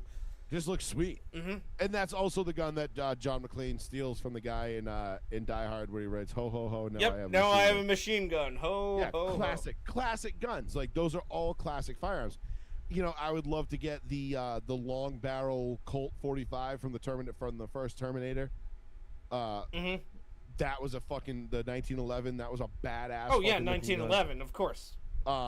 I want a Desert Eagle 50 just because. Well, who doesn't want a Deagle, dude? I mean, I have one friend that owns a gold Desert Eagle, and I told him time and time again, like, I will give you what you paid for it, and he's like, it's pretty beat up, and I'm like, I don't care. Like, I have a friend who was offered a trade for one of those. It might not have been gold plated, but it was a very nice Deagle. For his AR with the he had it modded, like he had like a better scopes and other things like rail stuff added to it, a trade like a 1-for-1 trade, and he was like, I almost did it. I was like, why didn't you? Because it had like an ivory handle or something, and it was like pretty ornate. Just cool. And I was like, if I find a gold Tiger Stripe Deagle up for sale at some point, that's going to be one of those, like, I'm going to have a conversation with the wife because I might have to pull from the savings account for this one. Or you might have to suck a dick. Like That too. Robo said, my MP5 came with a Bruce Willis Yippee-Ki-Yay sticker. Nice. Exactly. I mean, it kind of has to. But those guns are there's a level of like there are certain guns that are just iconic. Mm-hmm. And I like a gun, like I said, I like a gun with a story behind it, or at least like, this is the gun from this, or this is the gun from that. Yeah, you got the 1911, you got Dirty Harry's 357 Magnum, you've got the Deagle, you've got, even for me, I'll go far back as the good old-fashioned Winchester repeater rifle. My dad has one. Holy shit, that's great. Yeah, we got my dad got it was either a Winchester or I think it was a Marlin. But regardless, it was the Stagecoach gun. Either way, like that old Western repeater rifle, like but I fucking love. I love that action on there. I think we got my dad a Marlin for Christmas one year. He's never fun. shot it. He's never used it. Mm-hmm. It's absolutely badass. My mom has a fucking Benelli Supernova. Like my parents, like, which is wicked funny because growing up in my household, I had to beg and plead to be allowed to have a paintball gun because my mom was so anti-gun because she worked in the courts and she saw murder cases and she could see what firearms did to people. Yeah, like in the pictures, and she was the most staunch anti-gun person of my life. And now she owns way more cooler guns than I could ever do. The only good thing, and my dad always says this to me, you can just see every time I look at it, he'll pull it out and be like, hey, guess what? Someday this will all be yours. And he'll just like rack it. Like, hell yeah. And I'm like, yeah, cool. I could just go buy my own now, but hey, I mean, instead. I'll gladly take those. So to get back on track, not that was a derail, because that all tied into what we're talking about here. I just want to wrap up the Minnesota talk. Yes. So yes, it says here, the fatal shooting of Corey Ruiz on Wednesday in Madison, of course. And now this is the guy that tried to run over the ICE agents? No, this guy. He was being apprehended by ICE. Yes, the video show a fatal confrontation lasted 28 seconds. He fell from his. Okay, so here's what was at. Videos verified by ABC News show the moments after Ruiz fell from the bicycle at the intersection of South Baldwin and Williamson. Now, he was there because they were responding to a call about a person checking parked vehicles when they confronted him, and he fled on his bicycle. After he fell, and then he fell while trying to get away. So he was basically looking to rob cars. After he fell from his bicycle, Patterson said a struggle ensued between Ruiz and 4 responding officers, and Ruiz allegedly, they still have to say this for now, allegedly pulled out a knife, injuring one officer. That officer fired the shots that killed Ruiz, he noted. A second officer was injured, but it wasn't immediately clear how. So these facts are still coming out, but the 4 officers involved are obviously on administrative leave as the state investigation is probing the incident. And videos verified show that during the struggle with Ruiz, one officer shouted that he had a knife. Then the video shows the moment 2 officers attempted to immobilize Ruiz with what appears to be tasers. And then in one video, a knife can be seen in his right hand, in Ruiz's right hand. 7 seconds after one officer was warned about the knife, another officer shot him 3 times at close range. So this seems reactionary, but par for the course. I think it's going to come out as the investigation, moves forward. That this was once again another justified thing, just like the Alex Preddy, just like the Renee Good. At this point, Trav, I automatically just assume the shootings are justified. Mm-hmm. And I know that's not, and again, that's not necessarily a good thing. Because they shouldn't have to do that in the first place. Well, they shouldn't have to do that in the first place, but also I don't want I'm not going to say I automatically assume. I do automatically assume, but there is still some skepticism to my assumption, if you will, because I'm always a healthy skeptic of any government official doing anything. I need to see more than one video of it. I need to hear more facts. Yeah, I mean, if the guy's a fucking felon piece of shit criminal who's needs to be deported, and they end up shooting and killing him instead, oh well, we accomplished what we set out to do, I guess, which was to get him out of the country. And this guy apparently has had, I should say, he he had a criminal record of note. So but my only thing with this is though is like, we've got to tread lightly with this kind of stuff because, again, I don't want this to turn into something more than it should be. You know what I'm saying? Like, yeah. I don't want to have like Berlin 1939 or 1937 whatever, or night of broken glass, all that shit. Like, we don't need that. You know what I mean? Like, I don't want to enable the government any more than we already have. Yeah, because I have a healthy distrust for the government, despite absolutely being pro-Trump. But I also understand what they're doing right now, and they're enforcing laws that haven't been enforced in probably, I don't know, 2 decades. Because they haven't had to be, because now it's reached a point where, what the local government and police aren't doing what they should be doing. They're straight up refusing in some cases. True. And then it's like, well, now we have to send in the National Guard. Now we have to send in ICE. And then people like Healy and Walls will be like, oh no, we got to keep ICE out of here. So you're you're a federal employee and you're directly going against federal, well, at least a state employee, but that is under the umbrella of federal. You're directly going against federal orders. You might not like it, but this is due to your ineptitude, and really it's not ineptitude, it's them doing it purposely so they can maintain the power and control that they have. I mean, look at BuzzFeed. It just came out. I haven't today. In years. Yeah, like BuzzFeed is they're laying off 35% of their employees this week. Good. And it's like, oh, so hold on, let me get this straight. USAID gets shut down because of all the bullshit fraud that they were committing, and all of a sudden BuzzFeed is laying off 35% of its fucking employees. Mm-hmm. Yeah, and you're seeing that. I've seen that on X, like people making that correlation within other media outlets, and ESPN, fucking. Now that could be straight up budget cuts too. Well, ESPN, I think, has realized that if they're going to survive the next 5 years, they got to tack and go the other direction. Well, they still kept Stephen A. Smith because...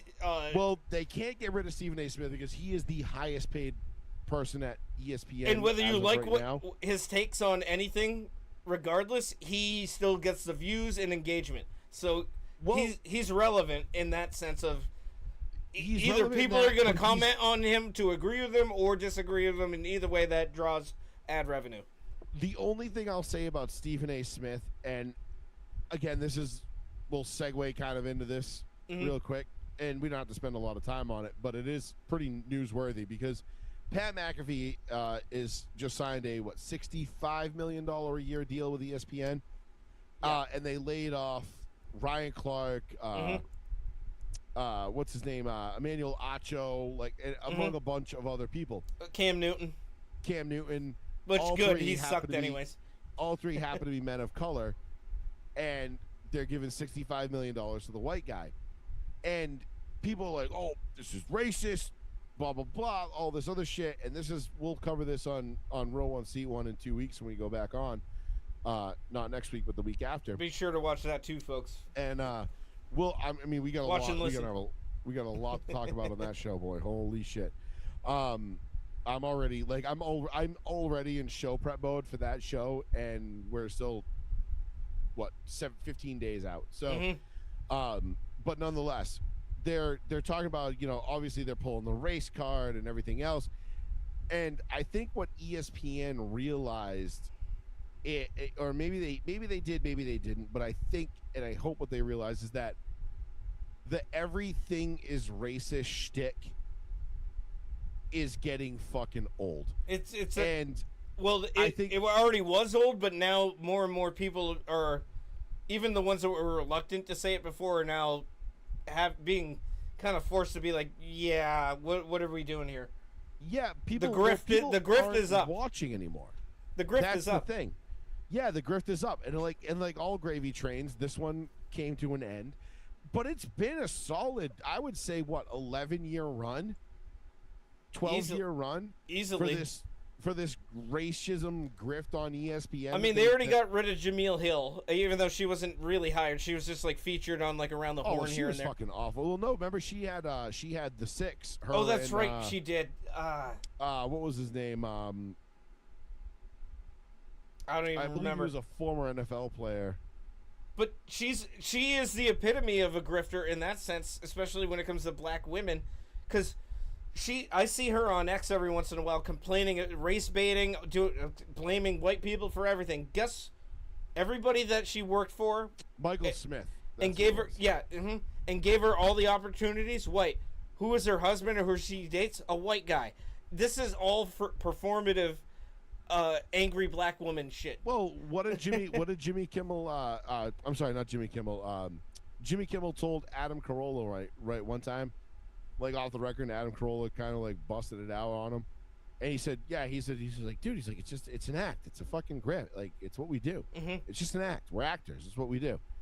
And so basically admitted to like, yeah, I get paid to say these things and do these things. Yeah. And sell my soul for money. Here's your talking points. This is the program. Dan you better get with it. Yeah. Dan Le Batard, another big ESPN media personality. That little somebody called him out and was like, dude, like you're fucking wrong about everything. Like, how are you even on the air? And Dan Le Batard literally looked that guy in the eyes on camera, like I think it was like on a sidewalk, like in Miami or something outside, like a because that's where he's from. Yeah, and he was just like, he goes, yeah, dude. He goes, apparently, there's a lot of money in being wrong. And it's like, and again, that just what pisses me off as a sports guy is it takes away from the sports journalism aspect of things, like the actual sports discussion, like when sports, because 20 years ago sports mattered. Now everything is just it's a farce. Now that gambling is involved, listen, I'm not going to say I'm not going to get like upset or happy on Sundays based on the outcome of a Broncos game. I'm still going to enjoy it because fuck it, like what else am I going to do? Oh, yes. But now, like, the older, wiser version of me is starting to see the forest for the trees, and I'm starting to realize that, like, yeah, man, like, this is all performative. Well, and the gambling aspect only became more recent, because now it's legal. But social media became legal. Mm-hmm. Once it became legal, no pun intended, all bets were off. Yeah. Like, this is now 100%. You can't tell me. I don't know how much the gambling industry in this country made last year, how many hundreds of billions it made, but you can't tell me that companies like DraftKings, FanDuel, MGM, these casinos, these sports books are going to leave hundreds of millions of dollars up to the right foot of a 23-year-old kicker from UConn. No. Or 18-year-old kicker from UConn. No, I'm not even talking about the integrity of the game. I was speaking solely about the integrity of sports journalists, because social media made that worse. And then like them having clout, because say what you will about like the Dan Shaughnessy's of the world before social media, at least back then, even he had journalistic integrity where he was just speaking his direct mind about the Celtics or whoever, and it was just talking about sports and none of this other parasocial and what is LeBron doing in his off time, and like we didn't really care about that. Like it would come up like, oh yeah, fucking Michael Irving does cocaine and he beat up a hooker or whatever, but Eugene Robinson got found, got arrested for soliciting prostitution the night before the Super Bowl. Yep. Cordell Stewart fucked a tranny prostitute. Like Ray Lewis might have stabbed a guy. We don't know. No, I think we all have our feelings on it, but it wasn't what it is now. Where I didn't see nothing. I seen some wildebeest do something. Let's see that dip. Let's see that white suit, Ray. What happened to that suit? Do you know how much? Do you want to take a guess how many dollars Americans wagered last year on legal sports betting platforms? Americans on legals. All legal sports betting. I'm gonna say over 50 billion.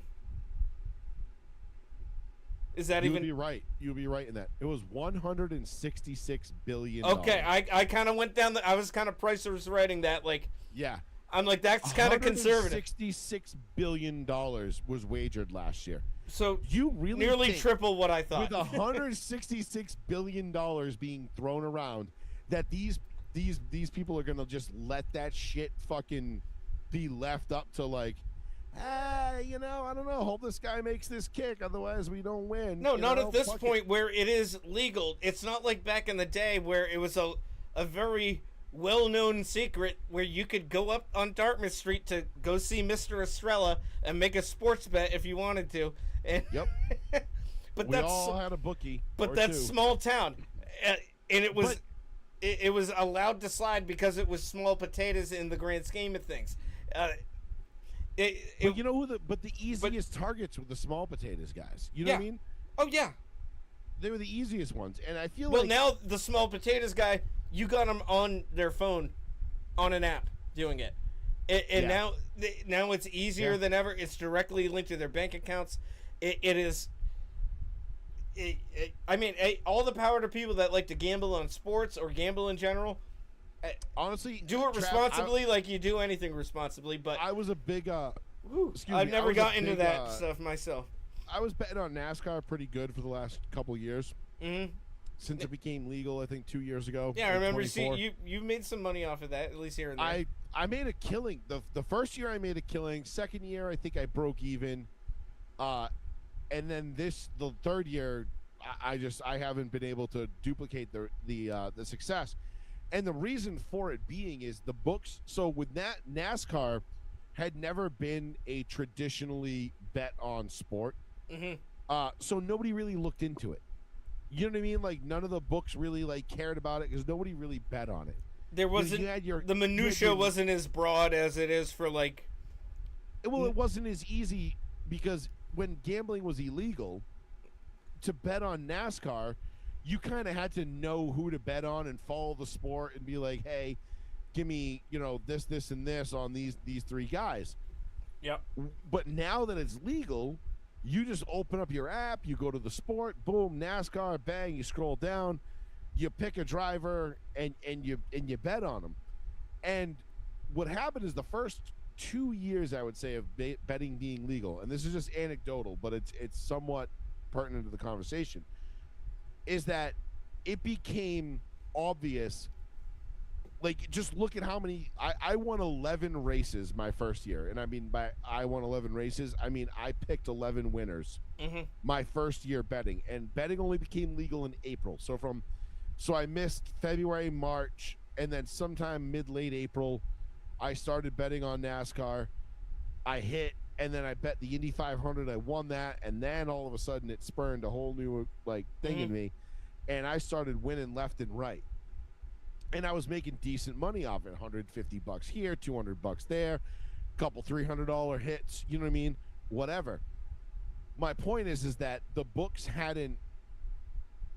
didn't know how to address the odds making in NASCAR. So the odds were all they were very favorable to the bettor. So like you could get a guy who had a really good chance to win would be like plus 1,500. So if you threw $10 on him, you'd win $1.50. Yeah. You know what I mean? And that was like, all right, this is great. Now the books have wisened up. They've caught up. They figured it And- out. Like, Yeah, now you're starting to get those guys that were plus 1,500, they're now plus 500. and they so could still win, but the payout isn't going to be as good But the because payout isn't yeah. as much. And with motorsports, there are so many variables Yeah, of course. that you can't predict or like, because no matter how much you want to sit there and say like, oh, this guy, you can't predict a flat tire. You can't predict Yeah, there's too many variables. a cylinder dropping out. Like, It's like how I should have bet that Holloway would have won a few weeks ago because Conor McGregor foolishly threw a flying leg kick and tore his ACL. Like, right. And in the first but round. if I had remembered that fight was on and watched it, I would have bet $10 on Connor because he's my guy. You know what I mean? Because I like him, not because I thought he was going to win, but because I like him. I don't like him. He's a douchebag, but I used to dude, like him. There's only one Conor McGregor. It's the Irish in me. I can't. You know what I mean? I love him. Well, he's pretty much done now. Well, I mean, let's be honest. His career was over. Well, he has one more contracted fight in UFC. We'll see. I mean, I stopped once he lost to Khabib. That was it. That was. I like Khabib less than I like McGregor, but when he flew across the country to go and attack him, and then injured my girl Thug Rose in the bus by throwing that dolly at the bus and shattering the window, I was like, no, you're a fucking idiot. And also injured other people. I was like, no, now now this is no longer like wrestling kayfabe. Like, oh, I'll fuck you. Now, like, you got other people involved that have nothing to do with your bullshit. Like, yeah, you're a dick. Also, he raped that woman. I mean, he is. I know he's a great fighter, but he is victim weight. I'm just saying. He's run his course in terms of his longevity now, especially after that injury. It's like, well, oh no, he's done. I mean, I don't. Again, and this has always been my biggest beef with the UFC, is I love characters and fighters, but they have no longevity. Like, I can't get 20 years of enjoyment out of a UFC fighter like it's Kobe not Bryant that or Peyton Manning. It's not that type of sport. It's no, not even. It's not, and I get that, but again, it's just. But that's like why I guess I've never really like fallen in love with it. Well, there are still guys that are like that, but are more respectable. Like Sugar Sean O'Malley is flamboyant and flashy, like Connor, but he's a good man, around. and he's a family man. He loves his wife and his kid, and he's just like, hey, I'm doing this for them.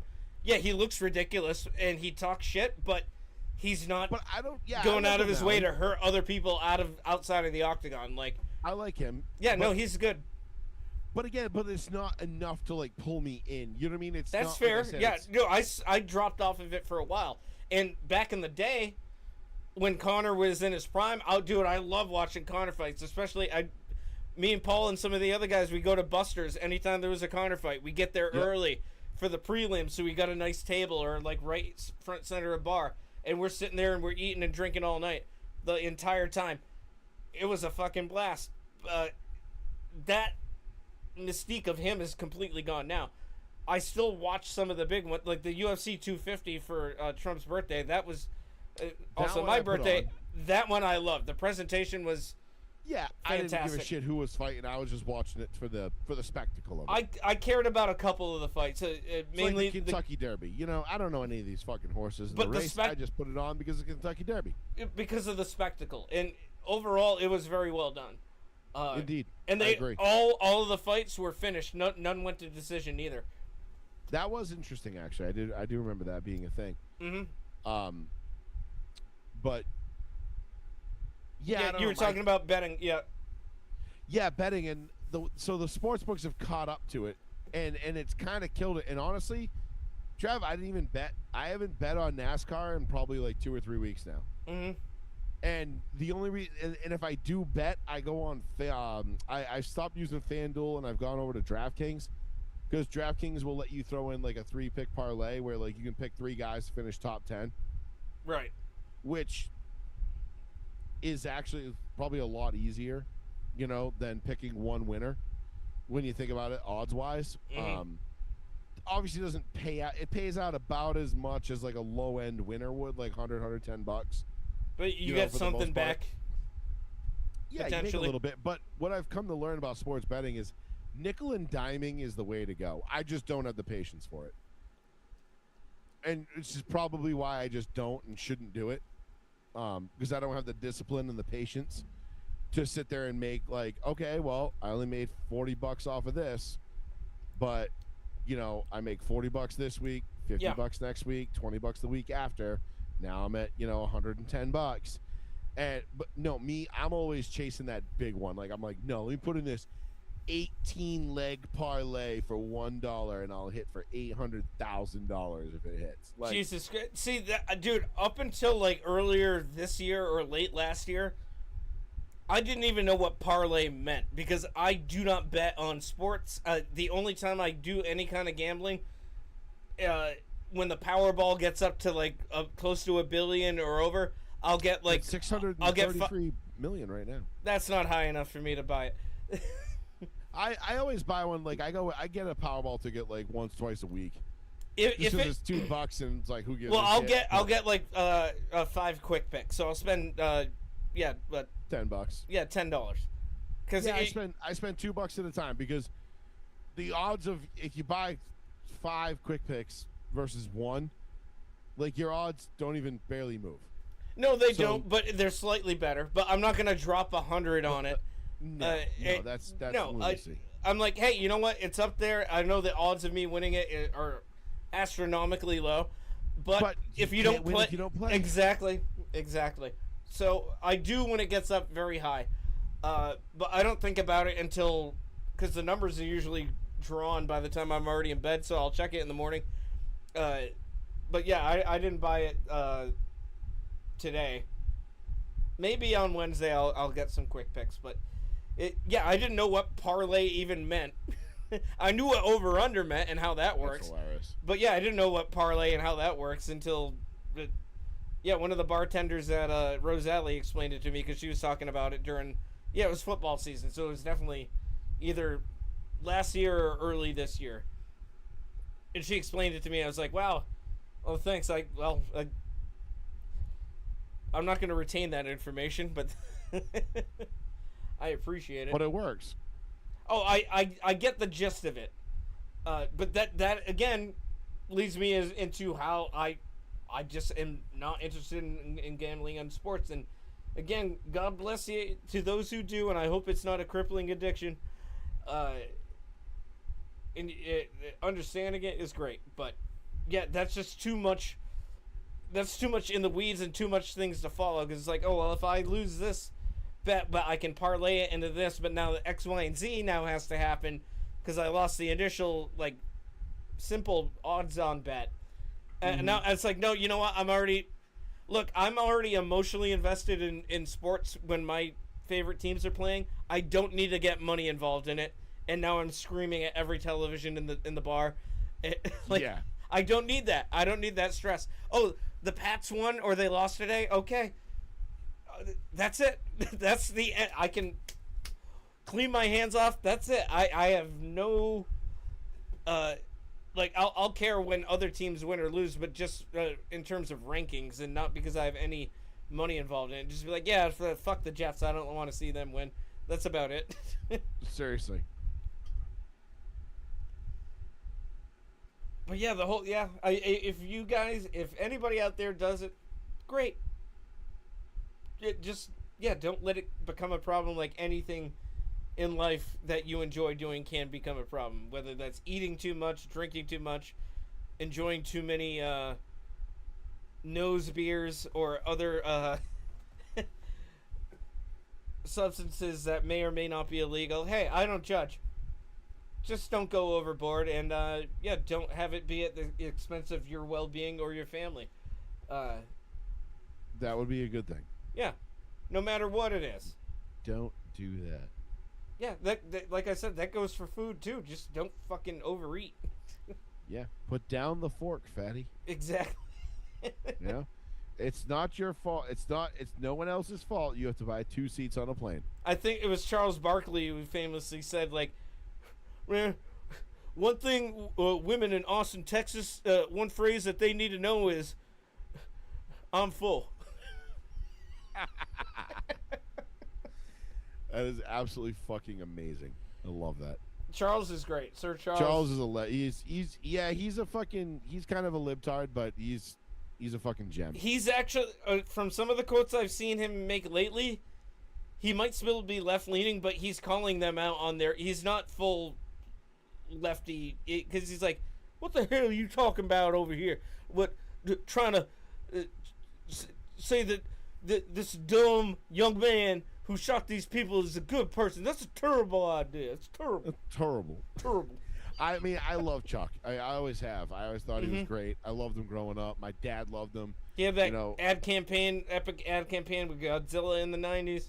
Yep. That was a great one. I had a poster of that just because it's Godzilla. It's so funny. I have this empty can of C4 right here with Godzilla. Oh, yes. Sour blue Razilla. I got the empty can still of the Zilla PBR, and I still have these 2 empty boxes, which now are like going for money. Nice. And also, I didn't realize it, but because I only saw the Godzilla cans up here in Mass, but they apparently also had Mecha Godzilla, King Ghidorah, and Mothra designs that I never once saw on any one of them. No, I never. I honestly, I go to a liquor store way too often. I never saw. Well, they're gone now. As far as like the run, it lasted about a year. Maybe we get some more in November when -0 comes out. And we have our mandate set for that. We will be doing that. I was just telling somebody about that the other day, that you and I have a mandate set for -0. And let's be clear, it's not a mandate in terms of us being men and going on a date. It's a mandate. Yeah. We have to. It's mandated. We are mandated to go see this. Yes. And I can't because my wife is such a fucking trooper.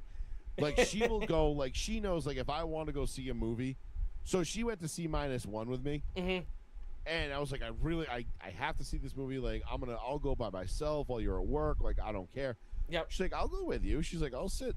You know what I mean? She's like, it's not my cup of tea, but like, whatever. I'll go. And I'm like, you sure? I'm like, it's fucking, it's radioactive dinosaurs destroying cities. Like, she's like, nope, I'll go. And she went, and she obviously didn't care much for the movie on its face, but she actually enjoyed it. She thought it was actually pretty good. Because even if you're not a Godzilla, it is just a well-made movie, like a disaster movie, essentially. But my problem is that I'm a Godzilla fanatic. Yeah. And I have a certain preconceived notion of how Godzilla movies should be done, and this one was not done in that way, and I didn't like it. Well, not the way, yes, I understand. Not that it wasn't good, it just wasn't done the way I would have done it. But the hype around it coming out is what killed me. I'm not gonna let that happen this time for -0. But like, I want to go with I want to hit like a matinee show. We can totally do that, and we're definitely getting a meal afterwards for discussion and beers. And then Buffalo Wild Wings right afterwards. Wherever you want to go, bro, I'm fine going. Or Max's or whatever. Who gives a shit? But Max's 99, 6-7. We'll talk about. We'll worry about where we're gonna eat after the fact when we get to that point. But that's secondary to the movie. Yes. My tradition has always been movie, Buffalo Willie Tits. All right. Hey, I don't know why. Sometimes I just like mediocre wings and cheap beer. So I mean, it's right there too. So I'm down for that, man. Got that going for us too. I'm totally down for that. But it's easy to sit there and you can spread out. It's never really that crowded. But yeah, whatever. We can man spread. Yeah, man spread, and then mansplain, and then we can tell the fucking 20-year-old fucking college liberal arts student behind the bar about how fucking great Godzilla was and all the minutia and just bore the shit out of her. Yeah, and they'll be like, "What are you talking? You guys?" She's just sitting there being like, There better be a fucking good tip in this. You guys seem like assholes, and then that's when I say, "We're just normal men." They're just normal men. Well, what do you mean by that? We're just innocent men. Yeah. I fucking love it. One of our good friends texted me the other day, and she texted me. She says, "How's your arm, John?"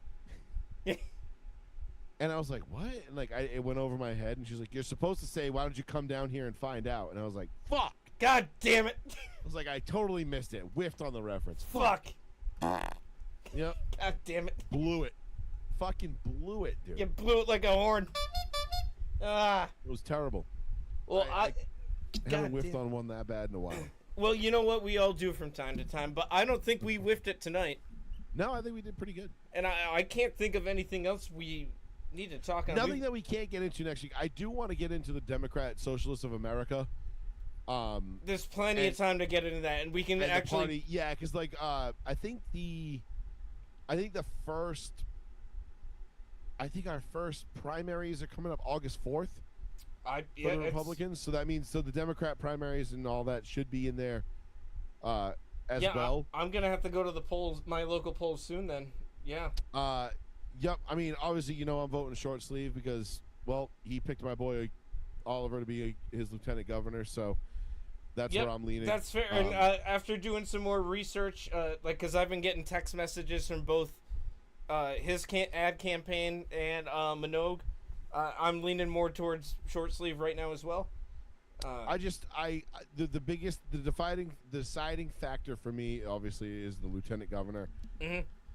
So I'm gonna be completely transparent about that. But No, yeah, exactly. You are being transparent about it. You're just being open about it. That's totally fine. yeah, that's my dude.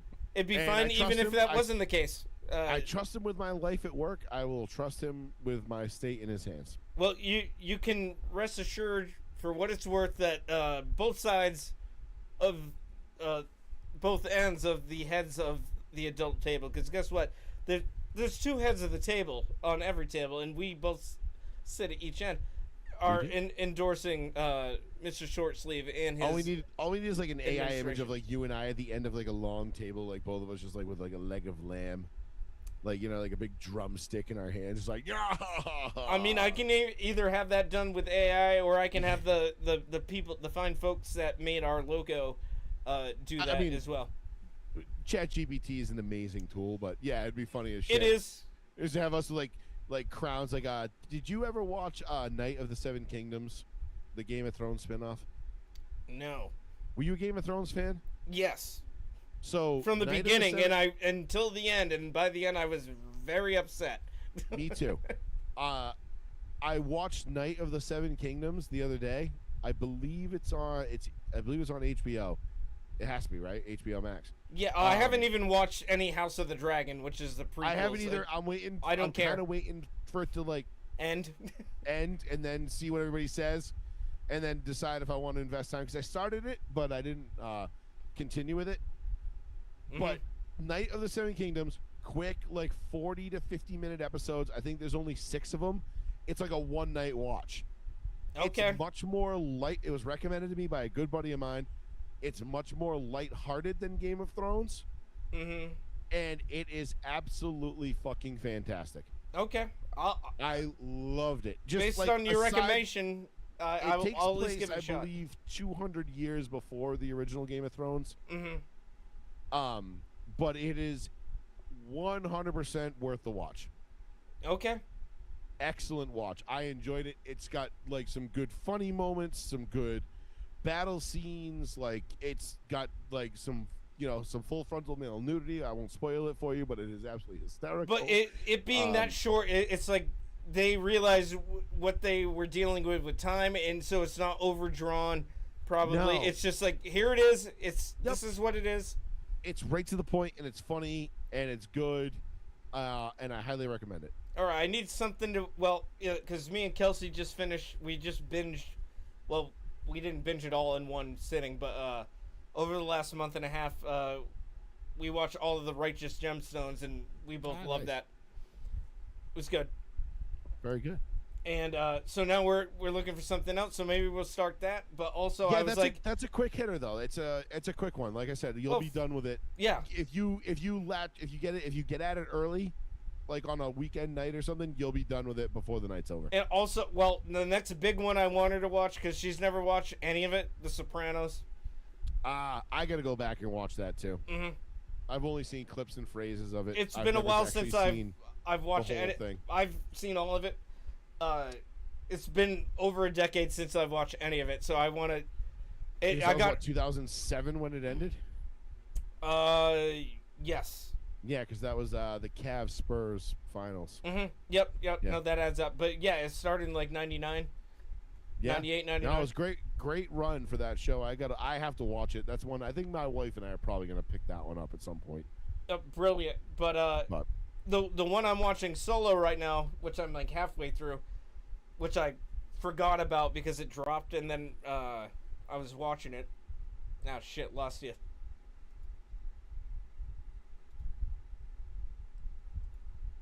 in a minute since there we've we had go. that problem. There we go. Oh yeah, We haven't just had that problem in a while. we haven't. Thank But yeah, Christ. the one thing I started like last week, and I'm just watching on my own because I didn't know if Kelsey would like it. Although She did watch Masters of the Universe and Mortal Kombat 2 with me Nice. this past weekend, and she enjoyed both. She especially liked Masters of the Universe, even though she's the same age as us, but she doesn't remember the toys because she wasn't a boy. No. Chicks, man. But she was like, "Oh man, that was just a fun movie. Like it was just well done." Right.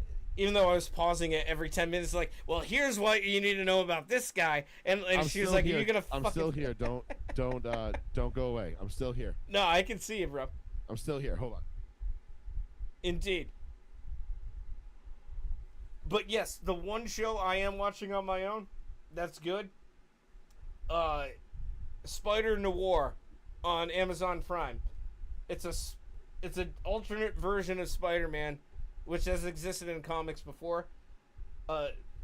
Think hard-boiled detective cop. That's this version of Spider-Man. It's not Peter Parker. And it's Nicolas Cage. And every once in a while they go, yeah, see? And you can watch it in either full color or black and white. I'm watching it in black and white the way it's intended. And the cast is fantastic. It looks great for just a show like this. I think it's only like 8 episodes or 9. I'm halfway through, and it's just a fun show as you piss out your window. Yes. But yeah, dude, Spider Noir on Prime, can't recommend it highly enough. You know what's funny as hell is if you look at my shingles on my screen porch, like you can see like an arching curve that looks bleached. You need to drink more water. It seems. You're just pissing out straight like sodium. Like It is a yeah. I probably should drink more water, but you know who shouldn't, right? well, so and yeah, or electrolytes in general, which is sodium, ironically Oh, enough. we call him a hydraty boy around here. We have a little electrolyte powder that I mix into my water every morning when I first wake up. Yeah, liquid IV is good. I also just like straight up pickle brine. Yeah, I love me some pickle brine. I could chug pickle juice. I for was days. that weirdo on when I was running cross country and then also playing lacrosse in high school. That would bring pickle brine in a bottle, and I was drinking it in between, like when not right. And people looked at me, and the other kids were like, "What the fuck is that?" I'm like, Don't worry about it. I was like, "It's pickle brine." They're like, "Well, why are you drinking it?" I was like, "One, I like it, and two, it is it's like Gatorade on steroids essentially." And then what And happened? 2, go fuck yourself. Yeah, hey, not for nothing, go fuck yourself. Oh, right? not for nothing. Go fuck yourself. Hey, Just shine bucks. yeah, go get your shot. Hey, why don't you make like a tree and get the fuck out of here? What am I? I'm funny. I'm funny like a clown. Am Like I a Rita clown? Rudner funny? Like a clown? Yeah. You're funny like Rita Rudner. Oh my God, thank you. Oh my God, thank you. Yeah, the Family Guy. But no, yeah, I actually, you mentioned the both Masters of the Universe and Mortal Kombat. 2 things I have to watch still. I have Both not fun. watched yet. Both, dude, Master of the Universe. I saw it in theaters. It blew me away with how actually well done it is. Nice. There's some inside jokes in there, like with the memes, and then, well, like specifically the Four Non Blonde song. You remember the viral video from back in the day? He-Man sings "What's Going On," and it's like super gay.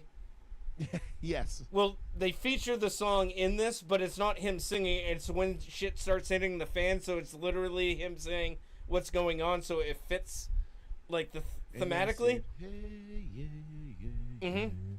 Yeah. And it's brief, but it works. And then I won't give away the rest of it. Lesbian music. Exactly. I won't give away the rest of all the the little nuances and funny things about it because you should experience it organically. Because it is genuinely funny. Did they do Skeletor justice? Absolutely. Yes, that's all I care about. And what's great, honestly, I only care about Skeletor. he's kind of one of the best parts of it. Because And it's Jared Leto. But the thing is, it could have been awesome. But it could have been anybody but Jared Leto because one, it's not him physically doing it because it's CGI, Right. and 2, his voice is so modulated you cannot tell. It could literally be you or me doing the role. It's like what's his name doing the voice of Sweet Tooth in Twisted Metal. Will Arnett. Well, Yeah. you can tell that's Will Arnett. This, But it could have been anybody. you would still. Well, yes, I guess with timing. Well, in this, this could literally been any. It could have been you or me doing it. With somebody, as a stand-in doing the CGI for like the body, motion capture, would have been fine. I highly doubt he was on set for motion capture, because even just before he didn't do any of the press release stuff or like media, because I think he was like, oh, this movie's gonna be a piece of shit, and it didn't do well in theaters. But right now, well, as of a few days ago, it's the #1 stream movie in America. No shit. All right. Well, I'm gonna have to check it out then, because now whether you think it's good or bad, that's up to you. But yeah, but you know what though? thought it was Honestly, fucking delightful. If your girl said it was a fun movie, Yes, that's all I need. dude, she was As long as laughing it's at the funny. enjoyable, like, I'm tired of like fucking messaging getting beat down over my fucking head. I'm tired of the browbeating. I'm tired of the fucking unoriginal bullshit. And I don't mind a good reboot, remake, sequel, whatever, as long as it's done well and it does proper justice for the franchise. Like, It did it well, dude. It knows that it is very self-aware of the source material and that it's goofy, because Masters of the Universe was a toy line that then they made a series into based on the toys. It was Right. first and foremost to sell toys, and then Right, it they wasn't the figured other way out around. the story, yeah, which is as they complete went. not and all the dude character. You got Fisto, like why is he named that? Well, you'll find out why. And like, and it's all very self-aware and well written. Trust me, you're It's just gonna a love fun. this part. It's just a fun movie. Good. It's I was laughing my ass off. She enjoyed it, and she was like, well, she likes good things too, but she was like, no, that was funny. It had a good amount of like a little bit of heart to it, like you felt for the characters when you were supposed to, and the action was fun. She's like, it was just a well-made movie, and she liked Mortal Kombat too, although she's not big on like gore. Yeah. And so she's like, ew, and a fatality. I was like, well, you know what this is based. She's like, yes, I know. It's based on, the whole thing is based on gruesome deaths. Yeah, I But mean, she enjoyed that movie. She was like, no, that was a good story. It was fun.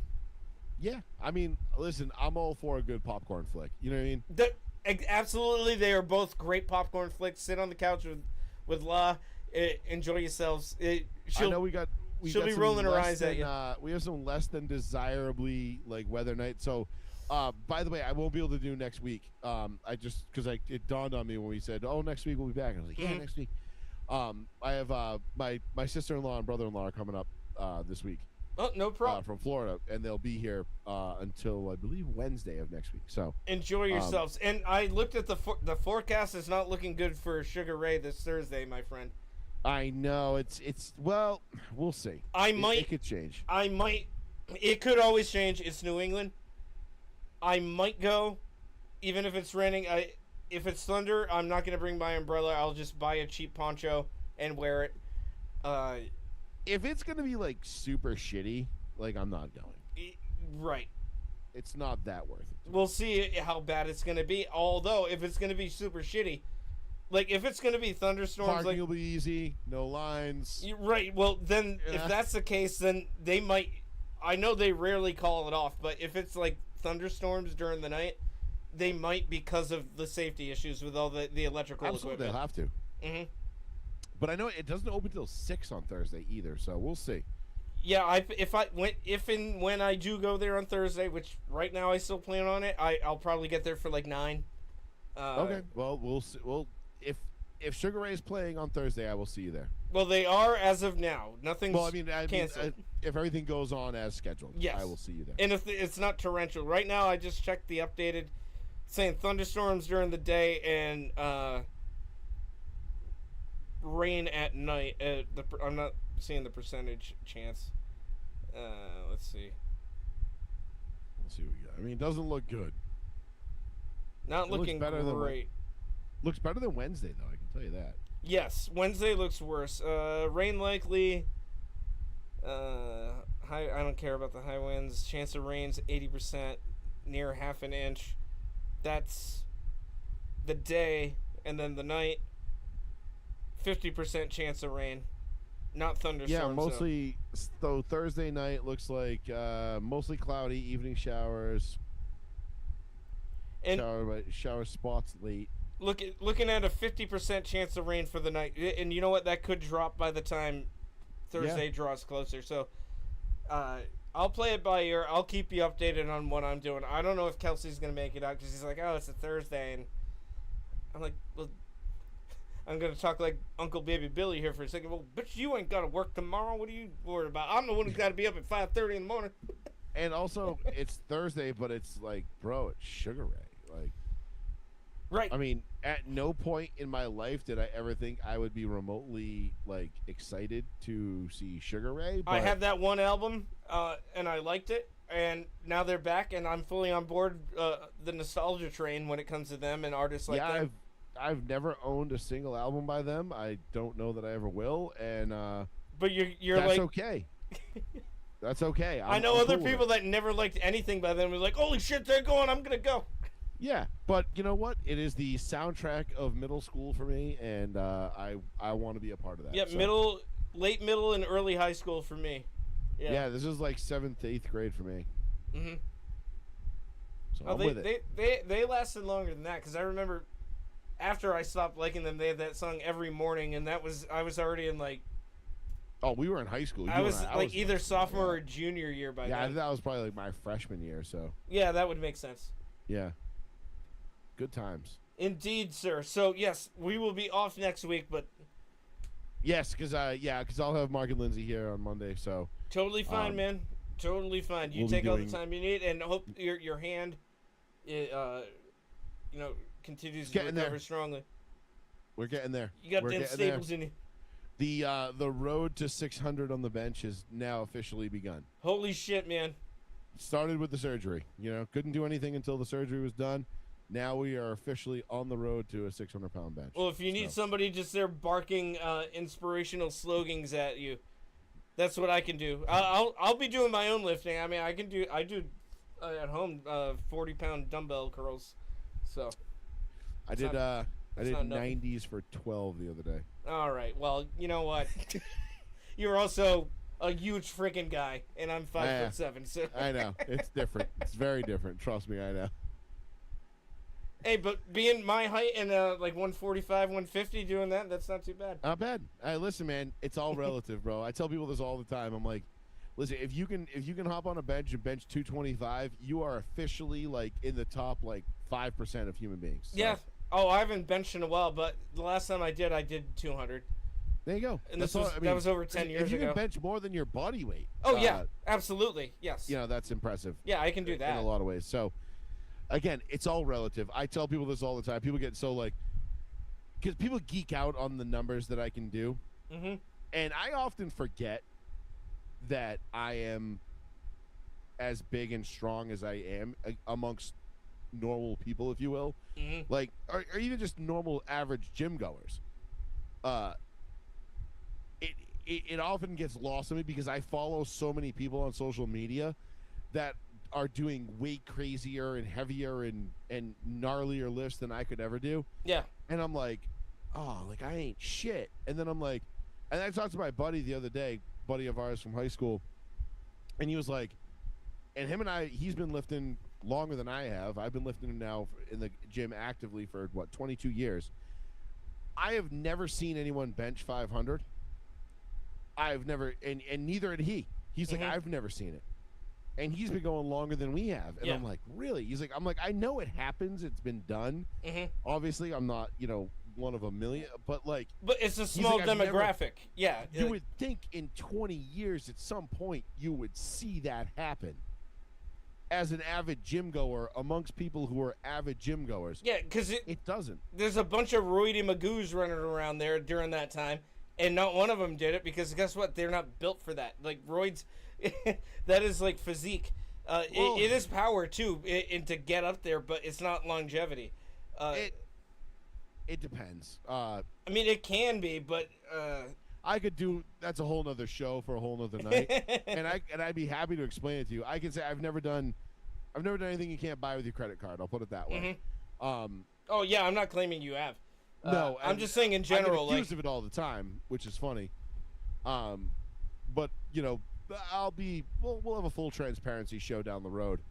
When I do start doing things that you can't buy with your credit card, because well, to get to 600, you have to do those things. Well, so. dude, looks can be deceiving. Pound for pound, I'm stronger than some of my friends that are bigger than me. We had a little funny sparring grappling match last month at a little get together, and I easily took down my friend who's like 250 pounds and got him in an ankle lock almost immediately. And he was like, I got you, because he thought he had me. And then I was like, are you sure? I applied a little bit of torque, and he was like, oh shit. He's like, you know what? Never mind. I want that right there. That's that was the old Tank Abbott versus who do you lose to by an ankle lock in like 2000. Oh well, by 2000, Tank was already done. Yeah, but it was like he was like, you know, still like a big name, and then he lost. He got put in an ankle lock by one of the these up and coming jiu-jitsu guys. It wasn't even like Tito Ortiz, because he wasn't good at ground. It was like Tito Ortiz. I remember Tank getting ruined by Don Fry, my all-time favorite, the Predator. Don Fry was great, dude. He's still out there, and he's like, yeah, you know what? Fuck you, I'm smoking cigars. And dude, the friendship he made with the giant Japanese guy that. Yes, the one that just sat there, just teed off on, like. Because that card at Pride was like tanking, like in terms of like the fights sucked, and so behind the scenes they're like, hey, let's make an agreement. We're just gonna tee off on each other the entire time. They're like, bet. And then they became like the best of friends afterwards. That's like awesome. Mm-hmm. Yeah, it's great. Frank Mir, Robo said. Oh, Frank Mir is the one that beat Tank Abbott. That makes sense. It makes a lot of sense, actually. Yeah, probably in that one. Yeah, Frank Mir also beat Brock Lesnar that way too. We'd graduated from the black box and we were stealing DirecTV at the time. Yep. So it was like very early 2000. I think it was like 2000, 2001, somewhere in there. Oh yeah, and it was a literal toehold. Yeah. But I want to say it was summer of 2000 because it was still pre 9/11. Right. Well, the Tank Abbott was just a brawler who. Yeah, he was just a backyard. He was a Kimbo Slice that just, you know. Basically, I mean, he could throw very heavy punches, but one-dimensional. Like, he wasn't the. Actually, if you look back at it now, because I was showing Kelsey like Don Fry footage, and that was early UFC, back when it was like a tournament and one night thing. Right, it was a tournament, and it was to see what discipline came out on top every time. Back then. He was what is now the pro, because he was already like a world-class wrestler, like collegiate type wrestling, Greco-Roman, but he also could throw down like a motherfucker in terms of boxing. Yep. And he had some decent submission games. In that he was kind of the blueprint for the time. Oh, well more rounded than the Gracies or anybody else. Yeah. In that time, besides Dan Severn, who was his best friend, right, the guy who brought him into it, and maybe a couple other guys. I remember those days, dude. It was Ken Shamrock was pretty wild times. The Shamrocks were pretty well rounded, as well. But Don Fry, my God, he looks like a murderous Tom Selleck. Magnum PI. Exactly. He looks like Tom Selleck. I was just about to say he's like fucking Tom Selleck, fucking just yoked out. Killer mustache, just yoked out Magnum PI. Fucking awesome. Love man. But yes, we'll see you folks in 2 weeks. Yes, and I will see you on Thursday because I have faith the weather is going to be. We will see. It is the feast of the blessedest of the sacraments, sir. The weather will be supreme. Well, I just want to fly. I mean, I want to go. I'm going there for like 2 songs, and I'm gonna be like, okay. I promised my wife though, like, and my brother-in-law, I can't get my once in a decade drunk. Mm-hmm. That Thursday, I can't do it. I did Fair it enough. like 3 years ago, and I asked some kid if he liked my dick while we were taking a piss in the men's room, and he was like, yeah. Yeah, and then some weird shit happened. And I was literally 2-stepping around the feast, and it's still a great story, but I promised my wife I won't do that this year. So. Well, I'll also be there on Sunday afternoon, but if you're not, I get it. It's fine. Yeah, no, I think we have plans Sunday afternoon. I think we're having like a little family get together. Because obviously we got family up from Florida, so Right. I think we're having a small gathering at the house. Yep. No, totally get it. But I don't, so I won't make it Sunday, but Perhaps do my own Thursday. thing instead. Oh, But that's and okay. yes. Oh, Robo he said he'll try not to get droned before then. Yes, please don't.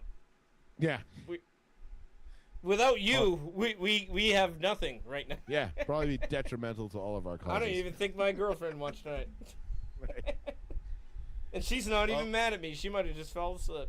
I mean, it happens to the asleep. best of us.